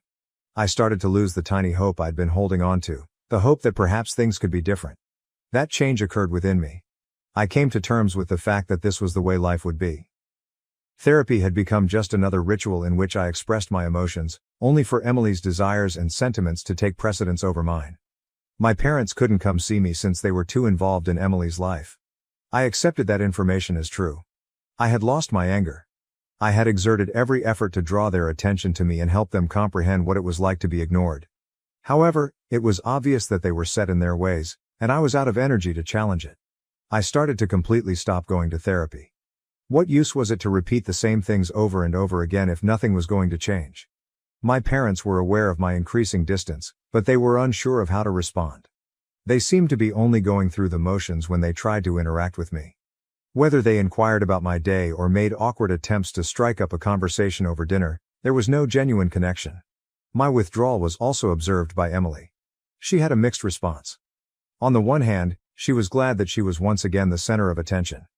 There were still a lot of questions, on the one hand. She started questioning me about trivial topics, such as my after-school activities and the games I was playing. She didn't know how to connect, and to be honest, I didn't either by this point. We were both unable to overcome the hurdles that had been put in place by years of mistrust and misunderstanding. I began focusing on my studies and personal hobbies. I made friends, joined groups, and concentrated on things that had nothing to do with home.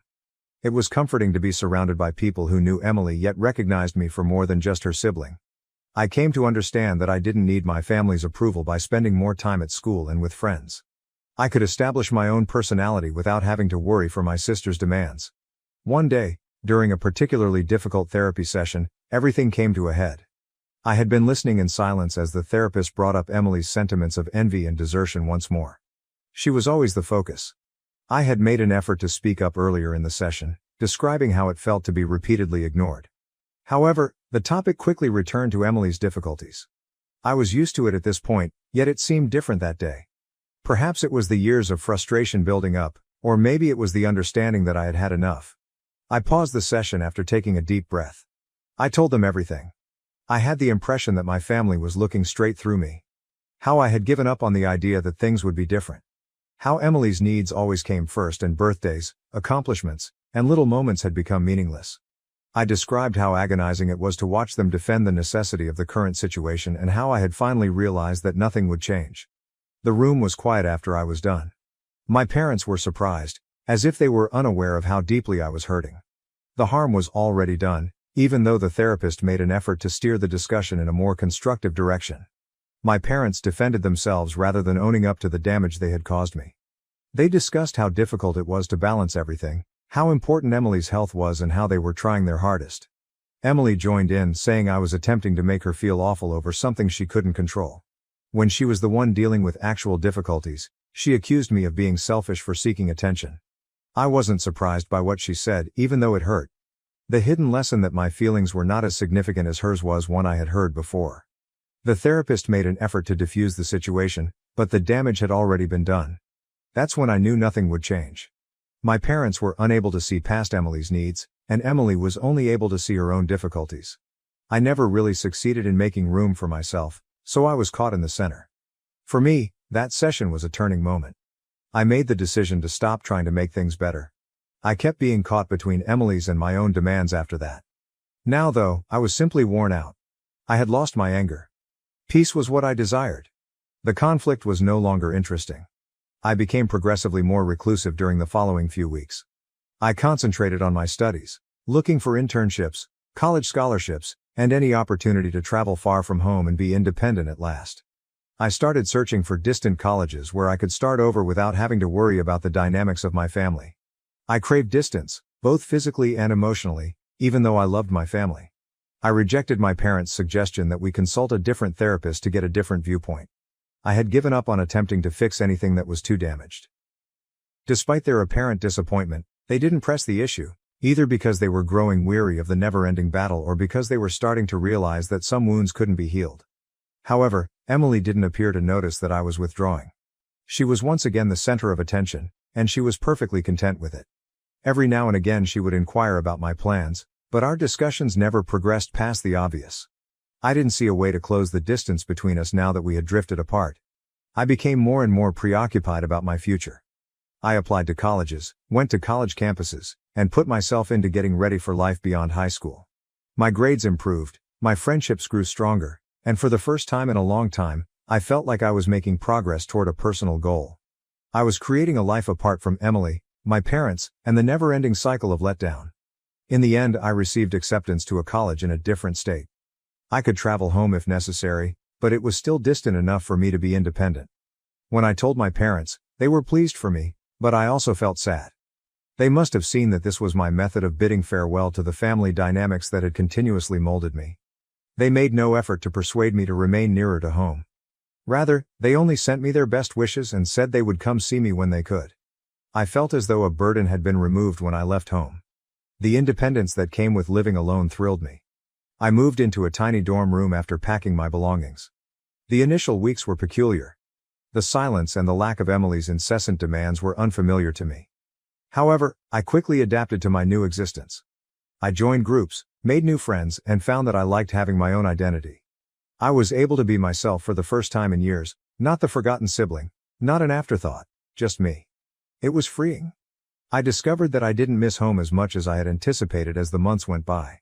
Even though I continued to communicate with my parents, the distance gave me the freedom to unwind and discover my identity without having to worry about family responsibilities. I became aware that the resentment I had harbored for so long was beginning to lessen when we spent time apart. I no longer had animosity toward Emily, and I was no longer upset with my parents.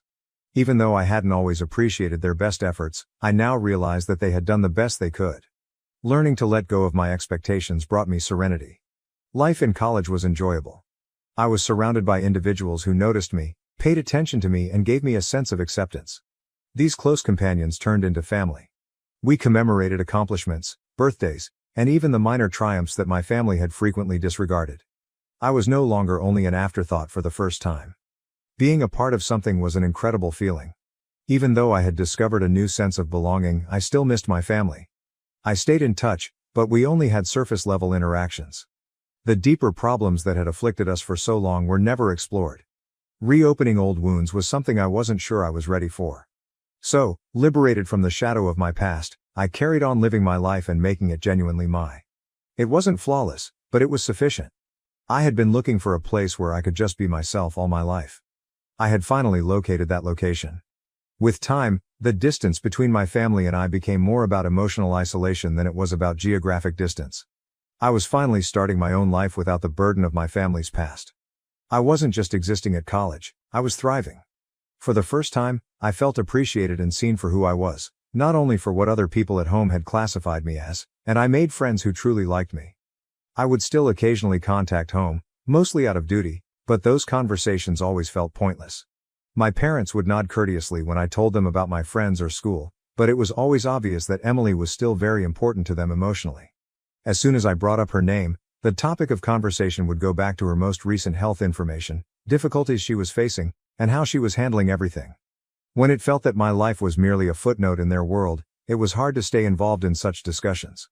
I couldn't fully give up on the possibility that things would change in the future though. I was depressed even though I had long since moved on from the grudge. There was still a secret longing for a family that would embrace me the way they did Emily. My parents would simply give me a quick phone call or a fast text message to mark milestones, holidays, and birthdays. I had given up on expecting anything more by that point.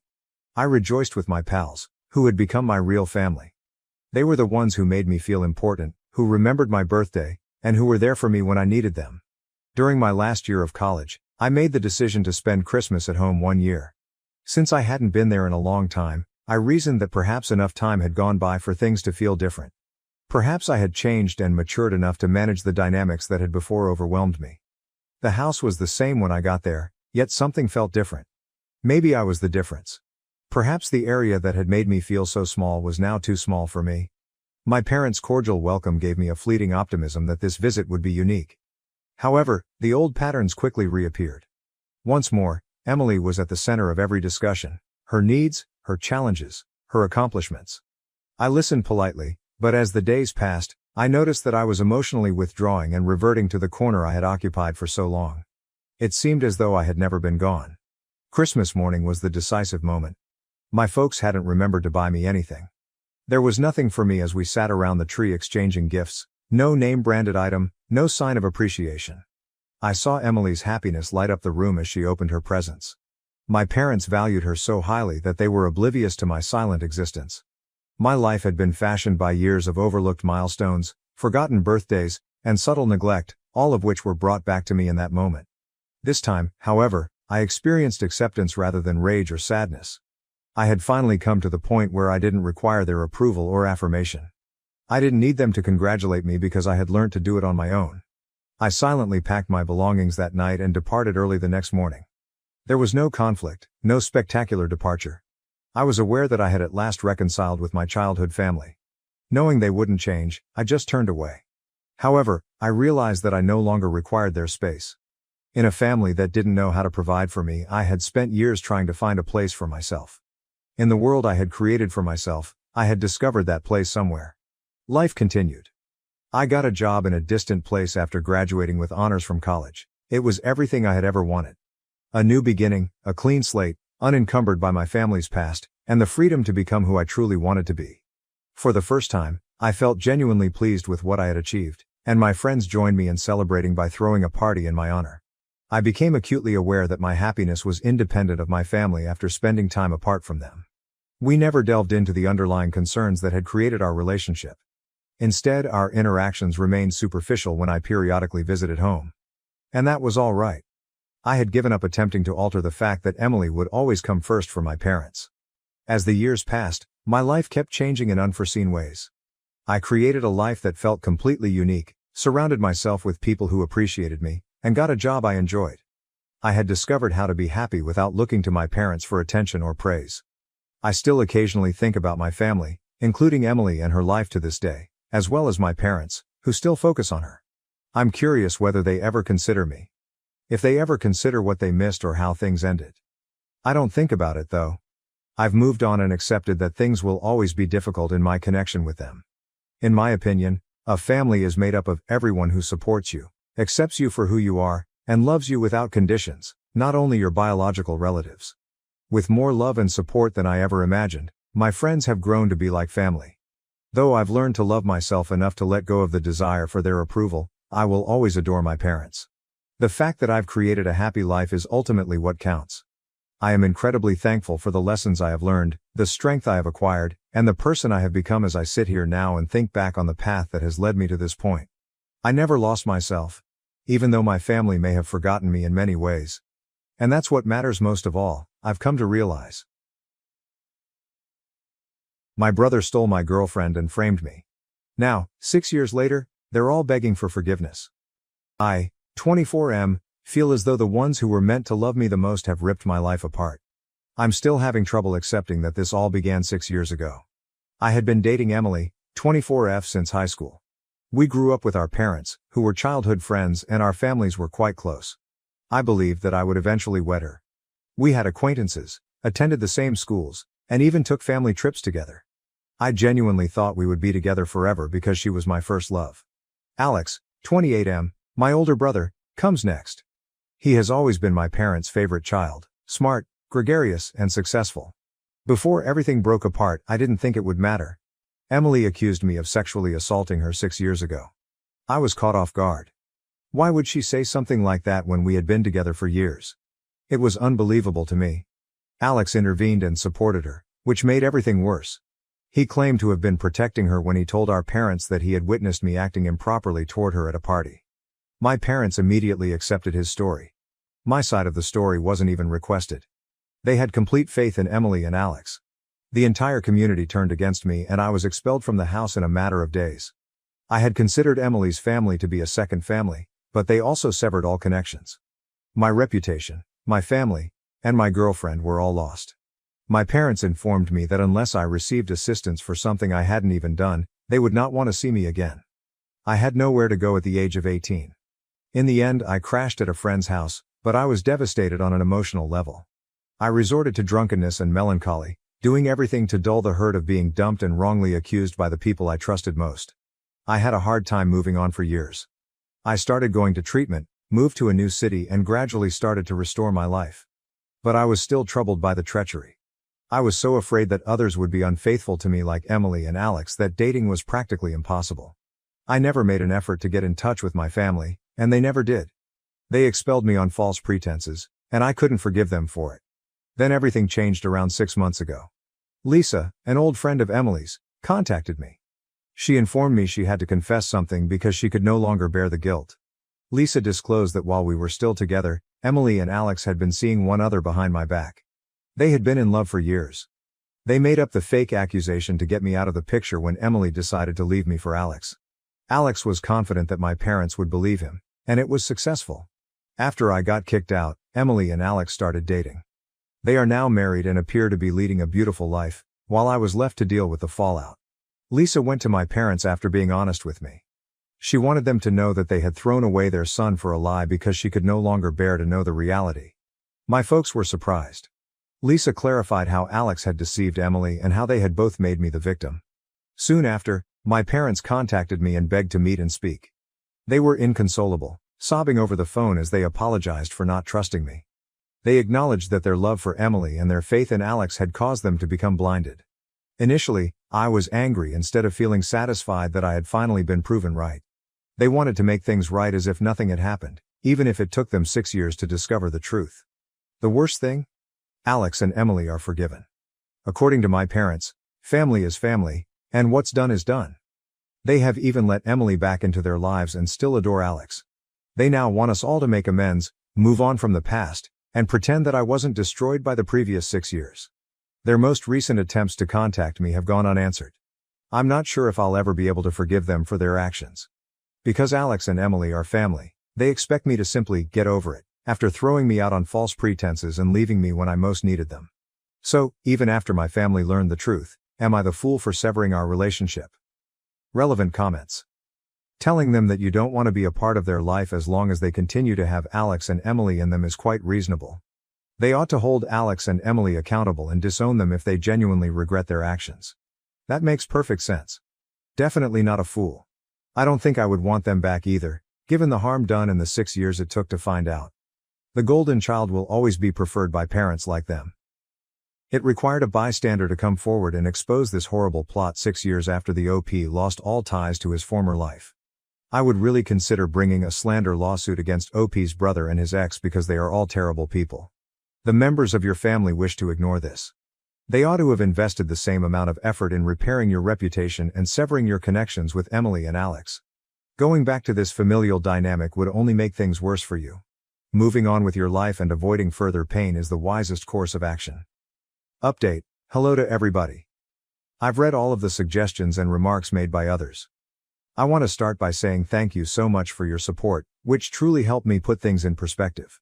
Since I tend to act rashly, I spoke with my therapist and close friends following this incident and made a decision. I've made the decision that neither Emily nor Alex will face legal action from me, nor will I pursue retribution of any kind. I simply want this to end after everything I've been through. They and my family are not worth any more of my energy. I need to move on because dragging this through the legal system for slander or defamation will simply make me feel more bound to the past. It became evident to me after speaking with my therapist that retaining the anger was only making me feel worse. I choose not to allow this to rekindle old scars since I've spent so many years starting over in my life, through therapy, overcoming my alcoholism, landing a job I enjoy and developing a new network of genuine friends. I decided to let my family know that I don't want to communicate with them. I clarified that I have no interest in reliving the past or acting as though things could return to as they were. I wished them well and expressed my hope that they would be able to move on without me. I then blocked their phone numbers. Alex and Emily purchased burner phones with new numbers to call me for a few hours, but I haven't returned any of their calls. Their insistence on apologizing and reassembling the family only after everyone else has discovered what they truly did enrages me. Some may argue that I ought to have put up a stronger fight or held them accountable, but I'm done. I no longer require their approval or an apology. I have decided to permanently close this chapter. Positively, news of Emily and Alex's actions spread throughout the community. Since I was raised in a tiny town, I suppose word got around fast. My parents have been publicly humiliated, and people are now boycotting Alex's company. To get away from the city, Emily's parents and I are considering relocating to the country. I am aware of this because I am constantly receiving messages about how my activities are impacting others, which is, to be honest, rather crazy. Nevertheless, I am somewhat proud that they aren't getting away with it. A few others also wanted to know how I made ends meet. This occurred after I'd graduated from high school. With student loans, I was able to enroll in a comparatively good college because of my respectable grades. Before I landed a job in my profession, I worked at a few odd jobs. Although it's a starting salary, it's better than what I had previously. Since I was able to live with friends after college, I must admit that, in spite of my enormous student loan debt, I'm very content with my life given everything I've gone through. I also wanted to address the claims made by some that this was a hoax because of my previous posts. It is a joint account between myself and my pals. We may have come together because we have all experienced trauma and difficult family issues. However, I would like to thank everyone for their support and guidance. 6 years have passed, and it still seems unbelievable that I could have experienced any of this. I felt more confident to take the necessary action after reading your advice. Thank you. I'm hoping that this will allow me to go forward without turning around. My best friend abandoned her baby with me, now she's back to take her for a trust fund inheritance after her mother-in-law's death. We were freshmen at State University in 2013, which is when I first met Penelope, 29F. Our first encounter occurred when she wanted to borrow my notes after missing class due to the flu. We were both majoring in computer science. Following that, we began attending lectures together and eventually found ourselves in the same study group. We had a close-knit group of friends during our first 2 years of college. 6 of us would get together every Friday to study in the campus coffee shop before going to the neighborhood pizza place for dinner. Because Penelope and I were both only kids from middle-class households attempting to succeed in the computer industry, we grew particularly close. Both of us found employment in the same city after graduating in 2017. She found a job at a startup about 20 minutes away, and I worked at a software business downtown. We maintained frequent communication, getting together for lunch on Wednesdays and spending weekends with other local college pals. Penelope began dating Mike, a sales representative for her employer, around the end of 2019. I never really liked him. Even if he first appeared fine. He would frequently arrive late to group gatherings or abruptly cancel plans with Penelope. He ended their relationship by text message after roughly 6 months of dating. Penelope called me in tears 2 weeks after the separation to tell me she was expecting a child. Mike quickly blocked her number and moved to his company's office in a different state after she told him. It was very apparent that he had no interest in the infant. Penelope had my support during her pregnancy. I became her primary support system because her parents resided in Florida and could only visit periodically. I assisted her in shopping for baby goods, attended all of her doctor's appointments, and even watched YouTube videos to learn how to assemble a cot. The birth date of Emily was March 15, 2021. Due to inclement weather, Penelope's parents' travel was delayed, so I was in the birth room. I saw how difficult it was for Penelope to connect with Emily during those initial days in the hospital. Penelope was aloof despite the nurses' attempts to assist her with nursing and basic baby care. I began visiting Penelope's apartment every day after work when they returned home. I would prepare dinner, assist Emily, and frequently remain until 11 o'clock or later. I would take Emily for a little while on the weekends so Penelope could get some rest or sleep. With a crib, changing table, and more baby items than I ever imagined having, my apartment turned into a second nursery. When Emily was about 6 months old, the issues began to worsen.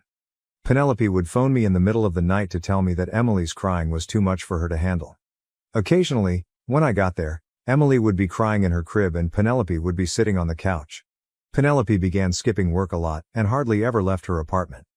Penelope was let go by her employer in January of 2022. She started skipping work without warning after using up all of her sick days. Things truly took a turn for the worst at that point. She stopped taking calls from relatives and friends. Unwashed laundry was all around her flat, and unclean dishes were piled up. At 3 a.m. on February 12, 2022, Penelope gave me a call. I could hardly understand her since she was crying so much. She claimed Emily deserved more and that she was a bad mother. She pleaded with me to let Emily stay for a few days so she could get her act together. I was concerned about both of them, so I agreed. The following morning, Penelope delivered Emily to my flat along with 3 big bags of supplies and clothing. After giving Emily a deep embrace, she hurried off, promising to call Emily shortly. At the time, Emily was 10 months old. Penelope texted Emily every day throughout the first week to inquire about her. She wanted to know if Emily missed her, if she was eating well, and if she was sleeping well. Every time I replied with pictures and updates. Her texts decreased in frequency and length throughout the second week. By the third week, when I asked her when she would return, she would only respond with a single word. A month later, she stopped answering altogether. I made every effort to get in touch with her. She had moved out when I tried to reach her via phone, text, email, and even in person at her apartment. She hadn't contacted her parents either. Despite my worries, I had to concentrate on Emily. I hired a part-time nanny to assist during video conferences and changed my work schedule to spend more time at home. Emily fared remarkably well. She was a cheerful baby all the time, and it seemed like having a regular routine helped. At about this time, she began referring to me as Dada. I initially attempted to correct her, but my mother claimed that since I was her primary caregiver, it was only normal. I got a certified letter from a law firm 3 months after Penelope left. In the legal forms in the packet, Penelope was asking me to adopt Emily and renounce her parental rights.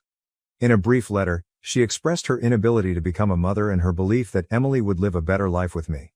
I contacted a family lawyer right away to manage the adoption procedure. The lawyer stated that adoption was feasible because I had been Emily's primary caregiver for months and Penelope was voluntarily renouncing her rights. We had to conduct background checks, have social workers visit homes, and post notices in newspapers. Emily officially became my daughter on September 15, 2022 after a 4-month process. After that, life settled into a comfortable pattern. In order to be more accessible, I made the decision to work from home permanently. 3 days a week, Emily began attending a local preschool, which she adored. Her professors praised her for being well-adjusted and gregarious, and she made friends easily. Every month my parents travel from Ohio to visit us. They showered Emily with gifts and attention, embracing their role as grandparents. Every time Penelope's parents call to see how Emily is doing, I send them pictures and updates. They never put any pressure on me regarding Penelope since they understand that I am now Emily's father. As a single father, dating has been fascinating. I usually scare women away right away or pique their curiosity because I'm always honest about having a daughter. Emily is my top priority, and I won't compromise on that. As a result, my 2 romances, each lasting a few months, terminated. Up until last week, everything was good. A knock on the door interrupted my work in my home office. Emily was enrolled in preschool. Penelope was standing there when I opened the door, and she didn't look at all like I remembered her. She appeared healthy, had well-groomed hair and wore pricey clothing. She said that she had received assistance and was now prepared to become a mother. She had been attending therapy and was doing well as a project manager. Her goal was to regain custody and begin dating Emily. Since she had revoked her rights and I had legally adopted Emily, I informed her that was not feasible. She broke down in tears, admitting that she had erred and that her despair had prevented her from thinking clearly at the time. She became irate and threatened to get a lawyer when I refused to back down. She promised to provide evidence that she was forced to renounce her rights. I instructed her to get out and that my lawyer would have to handle any correspondence. I'm worried now. Emily is content, safe and thriving in our life together. She has no memory of Penelope. I had to share this somewhere, but I've already phoned my lawyer to be ready for whatever Penelope might try. I will not allow anyone to take my kid away. Update 1. Since I last posted, a lot has transpired. Penelope sued, saying she had terminated her rights when untreated postpartum depression was plaguing her. A 15-page affidavit from her attorney described how I allegedly exploited her mental state to remove Emily from her. The text exchanges from 2021 to 2022 that were contained in the dossier showed Penelope requesting my assistance with Emily. Even back then, her lawyer misrepresented these messages to suggest that I was attempting to become Emily's mom. They also claimed that I had been preparing to obtain custody all along because I had baby goods at my apartment. After Penelope reached out to our former college pals, they became interested. I stole Penelope's baby, according to some of their Facebook posts. Our study group member Tom called me and told me that I should realize that Penelope was ill when she gave up Emily. After I'd declined to talk about letting Penelope see Emily, Lisa, another college acquaintance, blocked me on all social media. However, not everyone took Penelope's side. In a lengthy Facebook post, my friend Mark, who had frequently assisted me with Emily, described how Penelope had utterly abandoned Emily and disregarded all of my attempts to get in touch with her. He provided screenshots of our attempts to contact her that went unanswered. Emily's preschool has been in a tense situation. The director called me last Tuesday to let me know that Penelope had been keeping an eye on Emily while they were playing outside. She claimed to be Emily's mother and the right to see her from the personnel. She gave them old pictures of herself with baby Emily when they asked for identification. She refused to leave when the school security guard urged her to. She initially insisted that all she wanted was to see her daughter. Before she departed, they had to threaten to contact the police. I had to leave work early to pick up Emily after the director phoned me right away. The following day, I was at the school for 3 hours, updating all of Emily's documents. I provided them with copies of the court orders proving my sole custody and the adoption documents. I made it plain that no one else could pick Emily up, but I did add my parents to the pickup list. They changed their security procedures and now verify everyone's identity, even their known parents. Penelope began delivering parcels to our home. The first one, a big box filled with new toys, clothing, and a plush pink elephant, arrived last Wednesday. She sent a lengthy letter outlining her reasons for leaving and her deep regret. She put notes on the back of each picture and included pictures of herself with Emily when she was a newborn. Over the course of the following week, 3 additional shipments came. One had children's books that contained private notes. A handcrafted photo album of Emily's first few months was in another. The final one has a tablet with videos of Penelope reading bedtime tales already loaded on it. Emily hasn't seen any of it, but I'm keeping it all as proof. Last Friday, Mrs. Chen, my next-door neighbor, called to report that someone had been parked outside our house for a number of hours. I noticed Penelope's white Honda Civic when I looked. She left before the cops arrived, even though I had contacted them. Although they filed a report, the police stated that they were powerless to take any action until she threatened us or made direct contact. I discovered a message in our mailbox 2 days ago. Penelope noted that in order to give Emily afternoons free, she had adjusted her work schedule. She provided a thorough plan outlining how she intended to begin with monitored visits before progressively moving on to overnight stays. "I will continue to fight until I get my daughter back," she said at the end of the note. Emily has begun to ask questions that I find difficult to respond to. At school, she noticed Penelope observing her and inquired about the identity of the woman. Emily continually brings up the fact that I used to know her, even after I told her. Emily inquired yesterday if the woman would take her away. She no longer wants to attend school and has grown needy. My parents offered to let us spend some time with them in Ohio. It would be safer for them to reside in a guarded community. I thought about it, but moving would require removing Emily from her friends and school. She already has enough stress and adjustments to handle. When they learned of what was going on, Penelope's parents gave me a call. The way Penelope behaved appalled them. After leaving Emily, Penelope also stopped communicating with them, according to her mother. They searched but were unable to locate her. 6 months ago, she contacted them to inform them not to get in touch with me any longer. That was the first time they heard from her. According to my attorney, we have a compelling case. The adoption was completed correctly, including all necessary waiting periods and notices. Throughout the process, Penelope had her own attorney and willingly signed all the documents. He cautioned though that Penelope's attorney might attempt to drag this out in the hopes that I would consent to shared custody in order to put an end to the legal dispute. The expenses are mounting quickly. My attorney thinks that if this gets to trial, the $5,000 in legal fees I've already paid could increase significantly. Even though I'm fortunate to have savings, it's still difficult. I don't want this situation to become any more public than it currently is, but several folks recommended creating a GoFundMe. I'm recording everything for the time being, including every shipment, every school appearance, and every unwelcome contact. I placed security cameras all around our home and recorded Penelope passing by. I also started recording a thorough vlog of Emily's symptoms, including her queries, behavioral changes, and nightmares. Observing Emily's fear and confusion is the most difficult aspect.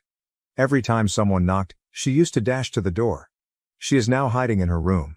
She constantly asks me to swear that I won't abandon her the way her last mother did. I had no idea that she was aware that Penelope was her other mother. She must have heard something in school, I suppose. I want this to stop, yet I refuse to comply with Penelope's demands. Emily is my daughter, and she has known me for the majority of her life as her only father. If someone decides they want to have children right away, I won't allow them to ruin her life. Update 2. Penelope's unexpected interest in Emily can be explained by something significant I learned about her.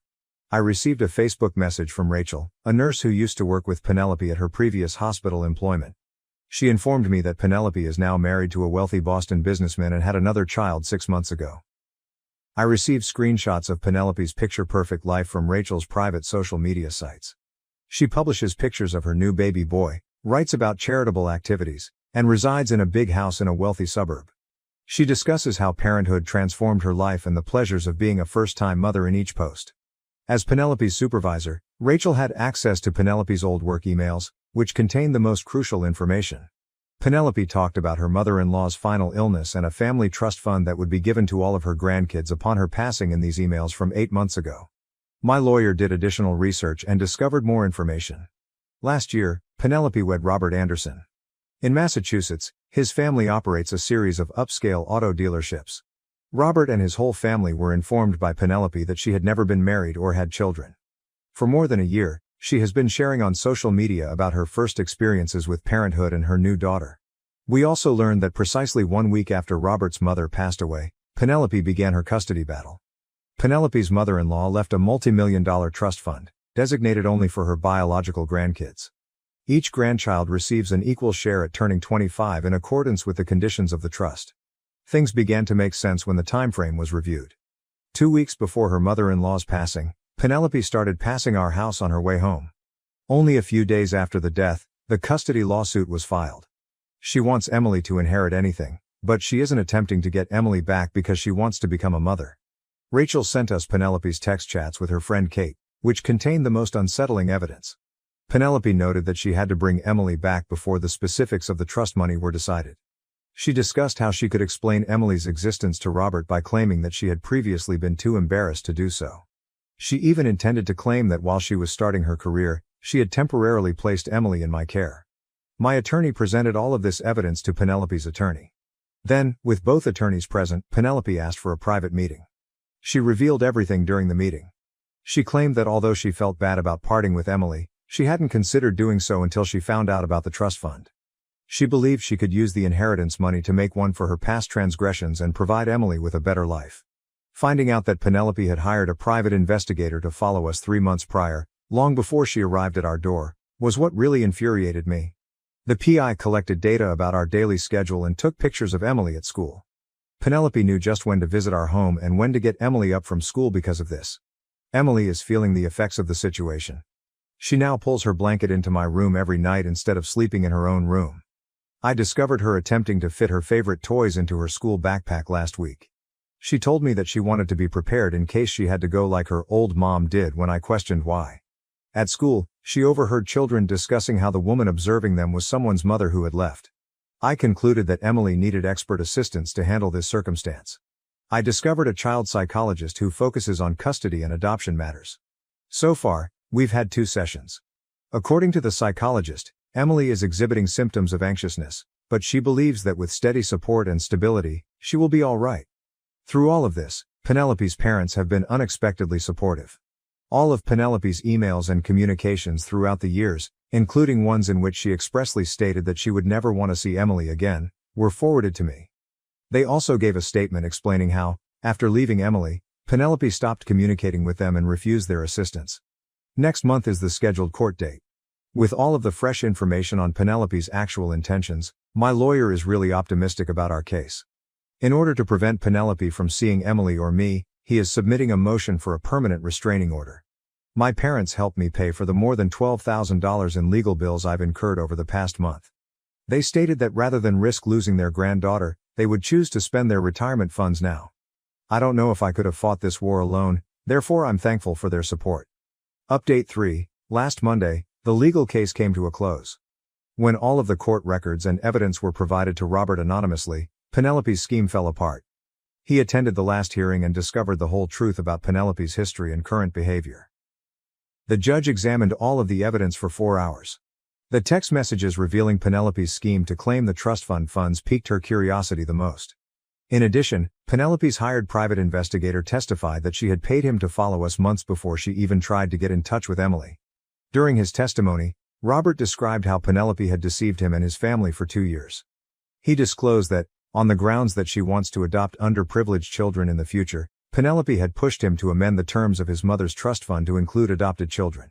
Penelope began her scheme to reclaim custody of Emily after his mother refused. The judge's decision was unambiguous. She gave me a permanent restraining order and dismissed Penelope's custody petition. Penelope cannot approach Emily, me, our house, or Emily's school within 1,000 feet. Additionally, she is prohibited from mailing messages or packages, even via intermediaries. Any infraction will result in an arrest right away. Robert informed me following the hearing that he had already sought full custody of their son and filed for divorce. He discovered proof that Penelope had been financing her custody dispute with funds and resources from his business. She had paid the private investigator and attorneys more than $330,000 of their combined savings.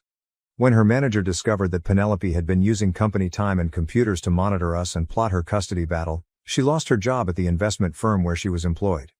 Her parents decided to take her in only after she began intense therapy, so she returned to Florida to live with them. About 30 minutes away from our previous home, we moved to a new one. Although it's in a different school district, my office is really closer to it. Last month, Emily began attending her new school. The principal is fully aware of our predicament and the school has outstanding security precautions. In her class, Emily has already met 3 new pals. I was able to explain everything to Emily in an age-appropriate manner with the assistance of the child psychologist. She picked me to be her father when we informed her that Penelope, her original mother, was unable to care for her. I was finally able to reassure Emily that no one would ever take her away when she questioned whether Penelope would take her away. Although Emily still occasionally sleeps in my room, the nightmares have largely ended. Her new teacher reports that she is adjusting well and that she is once again being her happy self at school. To make her feel more at ease in the new home, she sketched a portrait of our family last week, which only included her, me and our acquired pooch Max. Emily continues to get birthday and Christmas gifts from Penelope's parents. They just ever email me to see how she's doing and respect our boundaries. They have always been supportive of my adoption of Emily, so I send them pictures and updates every few months. I had to pay almost $40,000 in legal expenses for the entire thing, but it was well worth it to keep Emily safe. Last month, I received a promotion from my company, which aids in the financial recuperation. More significantly, we may now enjoy our lives without worrying about what others are doing. We are grateful to everyone who helped us get through this. No one can ever again question that Emily is my daughter in any meaningful manner. We're together, content and secure. That is all that is important. After 10 years in prison, I'm unsure whether I should reach out to my ex-girlfriend or leave her in peace. What should I do? Sorry for any mistakes, English is not my first language. When I was a university student, I fell in love with Daria, not her real name, obviously. She was the little sister of my best friend, so I considered her off limits, but my crush on her persisted and grew. She's one of those beautiful, brilliant people who is alive and breathing to make the world a better place. How could I not be drawn to that? One day, she told me she had feelings for me. And to my relief, my best friend didn't have a problem with me dating his sister either. So for 2 wonderful years, Daria was my girlfriend. I should have asked her to marry me. I don't know why I didn't. I suppose I thought I had all the time in the world. We were young and there was no need to rush things. We lived in a country that isn't exactly democratic, and we were political activists. I ended up getting arrested and going to prison for 9 years. Please don't think I'm some kind of monster for this. I don't want to go into detail in case it makes me identifiable somehow, but we didn't hurt anyone or do anything immoral. What we did is not even illegal in the country where I currently live, and our beliefs were far from extremist. I haven't seen or spoken to Daria since the day I got arrested. My best friend died shortly after, and Daria left the country, partly due to the possibility that she'd be arrested too. There wasn't any way for her to contact me while I was in prison, though apparently she contacted my dad a few times in the beginning. Things got even worse in our country while I was incarcerated, so my dad and I emigrated when I was released. We've been living in Western Europe ever since, and life is pretty okay. I live with my dad, and I have a steady, if shitty, job. Months ago I found Daria online. She lives in a neighboring country, 7 hours away by rail. She doesn't use social media too much, but from what I've seen there's no evidence of a partner or kids. And even if she's married, I'd be content just to be her friend, as I was for the first years we knew each other. Part of me desperately wants to reach out to her, and my dad has been encouraging me to do so, but I feel like it'd be too selfish. The circumstances of her brother's death were very traumatic for her, and I'm afraid that I'm just a living reminder of all the bad things that happened to us. And if she does have a partner, would my contacting her offend him and trouble their relationship? I don't want to cause her any more sadness. Time stood still for me while I was in prison, but I know it didn't for her or anyone else. She's done so well for herself. She's built a whole life, and I don't want to derail that life just because I feel entitled to a place in it. She might not even remember me at all. And even if she did invite me back into her life, I'd be nothing but a burden now, owing to my wrecked mental health. We've been apart twice as long as I knew her. Have I even the right to miss her as much as I do? For now I've contented myself with Googling her name every so often and seeing that she's okay. It just hurts a lot, and I don't know how to make it not hurt. I still love her with everything I have. I probably always will. Should I reach out to her, or leave her alone? If I do contact her, what should I even say? TLDR, unsure whether I should contact my old girlfriend now that I'm free from prison. Update 1. The short version is that I was wondering whether I should try to contact my former girlfriend after I went to prison for a long time. The consensus was that I should, and people gave very good advice on how to do that. First, I want to say thank you to everyone who offered advice or kind words. I had spent so long feeling ashamed about my situation, and expecting most people to react very negatively if they knew. I had barely discussed it with anyone before, except my dad and people whose job it is to help me, lawyers, therapists, etc. And I was very surprised to be met with so much compassion from a bunch of complete strangers. Thank you, truly. Several people asked for an update, and that's the least I can do in return. I sent Daria a message the evening after I made my post. It was something like, I don't mean to intrude, but I wanted to say hello and thought I would give you my new contact information in case you ever felt like getting in touch. If not, that's completely fine too. I left her my mobile number and email address, wished her well, and that was that. I knew it might be a while before she responded, if she responded at all. So I tried to put it out of my mind. Early Monday morning, my phone rang. It was an unfamiliar number from the country where Daria lives. Who else would ever be calling me from there? I panicked a little bit, but I managed to answer in time. She asked a few times if it was really me, and I couldn't tell if she was laughing or crying. At first she called me by the very affectionate version of my name she used to.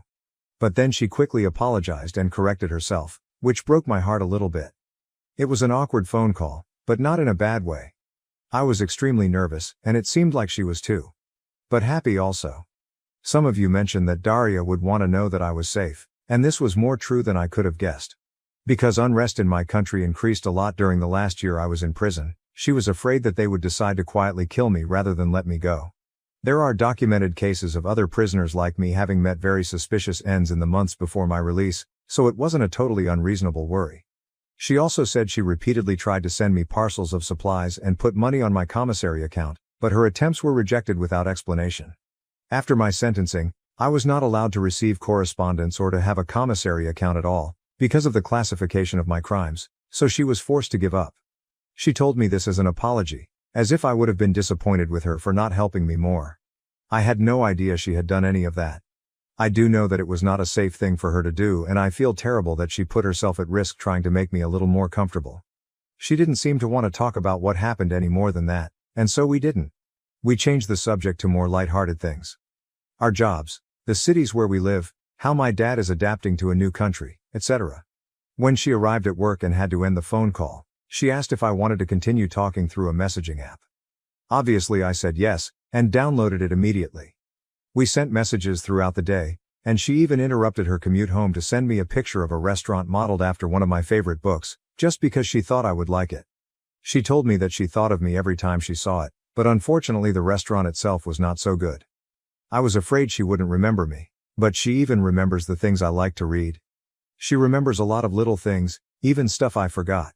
We have been sending messages back and forth ever since, and talking on the phone after I finish work at night, until she gets too sleepy. Sometimes it feels like I'm 24 and she's texting me from a few blocks away, as if the next thing she might ask is what's for dinner. Other times it seems like we're trying to will dead versions of ourselves back to life in order to avoid acknowledging what we've lost. She seems a lot more timid than she used to, more passive, which I suppose makes sense. Sometimes I worry about how much I've changed, and that maybe she won't find anything left in me that's worthy of her. But if I could express in words what it feels like to hear her laugh, I could explain that there's also a lot that we know very well. She hasn't lost her kindness, or her warmth, or her empathy. She still cares about me, and I still care about her. I know that rebuilding a friendship after all that's happened will take lots of patience, and I have plenty to spare. I'm just happy to have the chance to get to know her again. This morning, Daria asked if I want to have a video call sometime this weekend. I agreed, but I'm ashamed to admit that as much as I want to see her, I'm very nervous. I look so different than she would remember. My jaw is messed up and I have the teeth of a hockey player. Fortunately, I will qualify for healthcare insurance soon and be able to have it fixed. I lost weight that I haven't put back on, and I see an old man in the mirror. I'm also worried that I will get very emotional when I see her, and embarrass myself that way. I don't really cry in front of people. I'm not used to it, and this doesn't seem like a good occasion to start. Aside from not wanting to appear pitiful, I don't want her to feel forced to comfort me. If anyone has some advice on how to handle this, it would be much appreciated. Overall, This week could not have gone better, and I am extremely grateful to everyone who gave me the little push of courage I needed to send her that message. 1,000 times, thank you. TLDR. I sent a message to my former partner, she was thrilled to receive it and we have been happily getting to know each other once again. Edit. Just to clarify, she doesn't have a husband or kids. As I said in my first post, I only considered contacting her because there was no evidence of a partner on her social media. But I understand that my first post wasn't visible for a while, so I can see why that may not have been obvious. Sorry for the confusion. Update 2. I've had a lot of people ask for an update, so here it is. The last 2 months have gone by very fast. I told Daria that I was nervous about the video call, and she insisted on having it right away so that I could get it over with and stop worrying. Seeing her made everything feel real in a way it hadn't before. She still looks like herself, or even more beautiful, different only in the sense that she is fully an adult now. The place she lives is very different from our home country, with a distinct culture to which she has assimilated. That she had time to adapt and feel completely at home in this place broke the illusion that no time had passed. In hindsight, that was probably the real reason I had been so nervous, because I could no longer occasionally forget myself and pretend that nothing had changed. The hardest part was not being able to reach through the screen and put my arms around her. Sitting there and watching someone you love cry, from a distance, is not easy. I barely noticed that I was crying too. She didn't seem surprised at my appearance, but she did eventually look me over and ask if the food was shit where I lived. I explained about my jaw, and that I'm getting it fixed. Less dental work is required than I thought, but I need a surgery. Her response was to ask for my address and order groceries to be delivered, including a lot of soft snacks that are easy to eat and these meal substitution drinks that are actually tasty. She sent them every week since, even though I tell her it's not necessary. When I wanted to pay her back, she laughed at me and said she owed me a lot of food, because I had kept her from starving to death in university. I loved being able to cook for her, and I suppose it makes her just as happy to feed me now. We talk every day and have made video calls a regular habit. It does me so much good just to see her face, and the awkwardness is mostly gone now. It's easy to talk to her. Last night, she brought her computer into the kitchen and talked to me while doing the washing up. It's amazing how mundane things like that can make me feel normal, and at home, in ways I forgot I could. I never thought I'd be that stupidly happy to see someone washing coffee cups. I'm beginning to think that the idea of home as a physical place is a misconception. She likes to send photos, to show me where she lives, what her life is like now. She was curious about how things are the same or different here. I didn't want to admit that I don't have much of a life to share back. Going places just didn't seem worth the effort. She is though. At first it was very small things. She would send a picture of a pastry she'd bought at a cafe, saying that she thinks her city has better pastries than mine. I would go out and get one so I could send her a photo too. Then it was beer, which city has better parks, interesting architecture, a department store, and so on. I figured out quickly that she was trying to coax me into going out more, but I played along to make her happy. I've seen more of my city in the past month than the entire time I've lived here before. I've been to the art museum, and finally joined my colleagues for a beer. Usually, I go places for short durations at the less crowded times, but I'm still going, which is something. Daria used to be very sociable. So I thought that whatever happened, at least she wouldn't be lonely. I was wrong. There is a lot she could never tell her friends, because they can't relate. They would feel sorry for her and cease to be equals, she says. Our experiences are different, but we are more able to understand each other than other people could. And despite her own burden, she has quietly picked up half the weight from my shoulders without ever being asked to. I am in awe of her, simply for being the kind of person who would. For Women's Day I sent her some orchids, and she was very happy that I remembered her favorite flower. The things I can do to make her smile are so small, and she deserves so much more than I know how to give her. But I would do anything for this woman, and I'm learning. There are protests happening where she is, with riot police and tear gas. Whenever this happens, she feels nervous and has difficulty sleeping.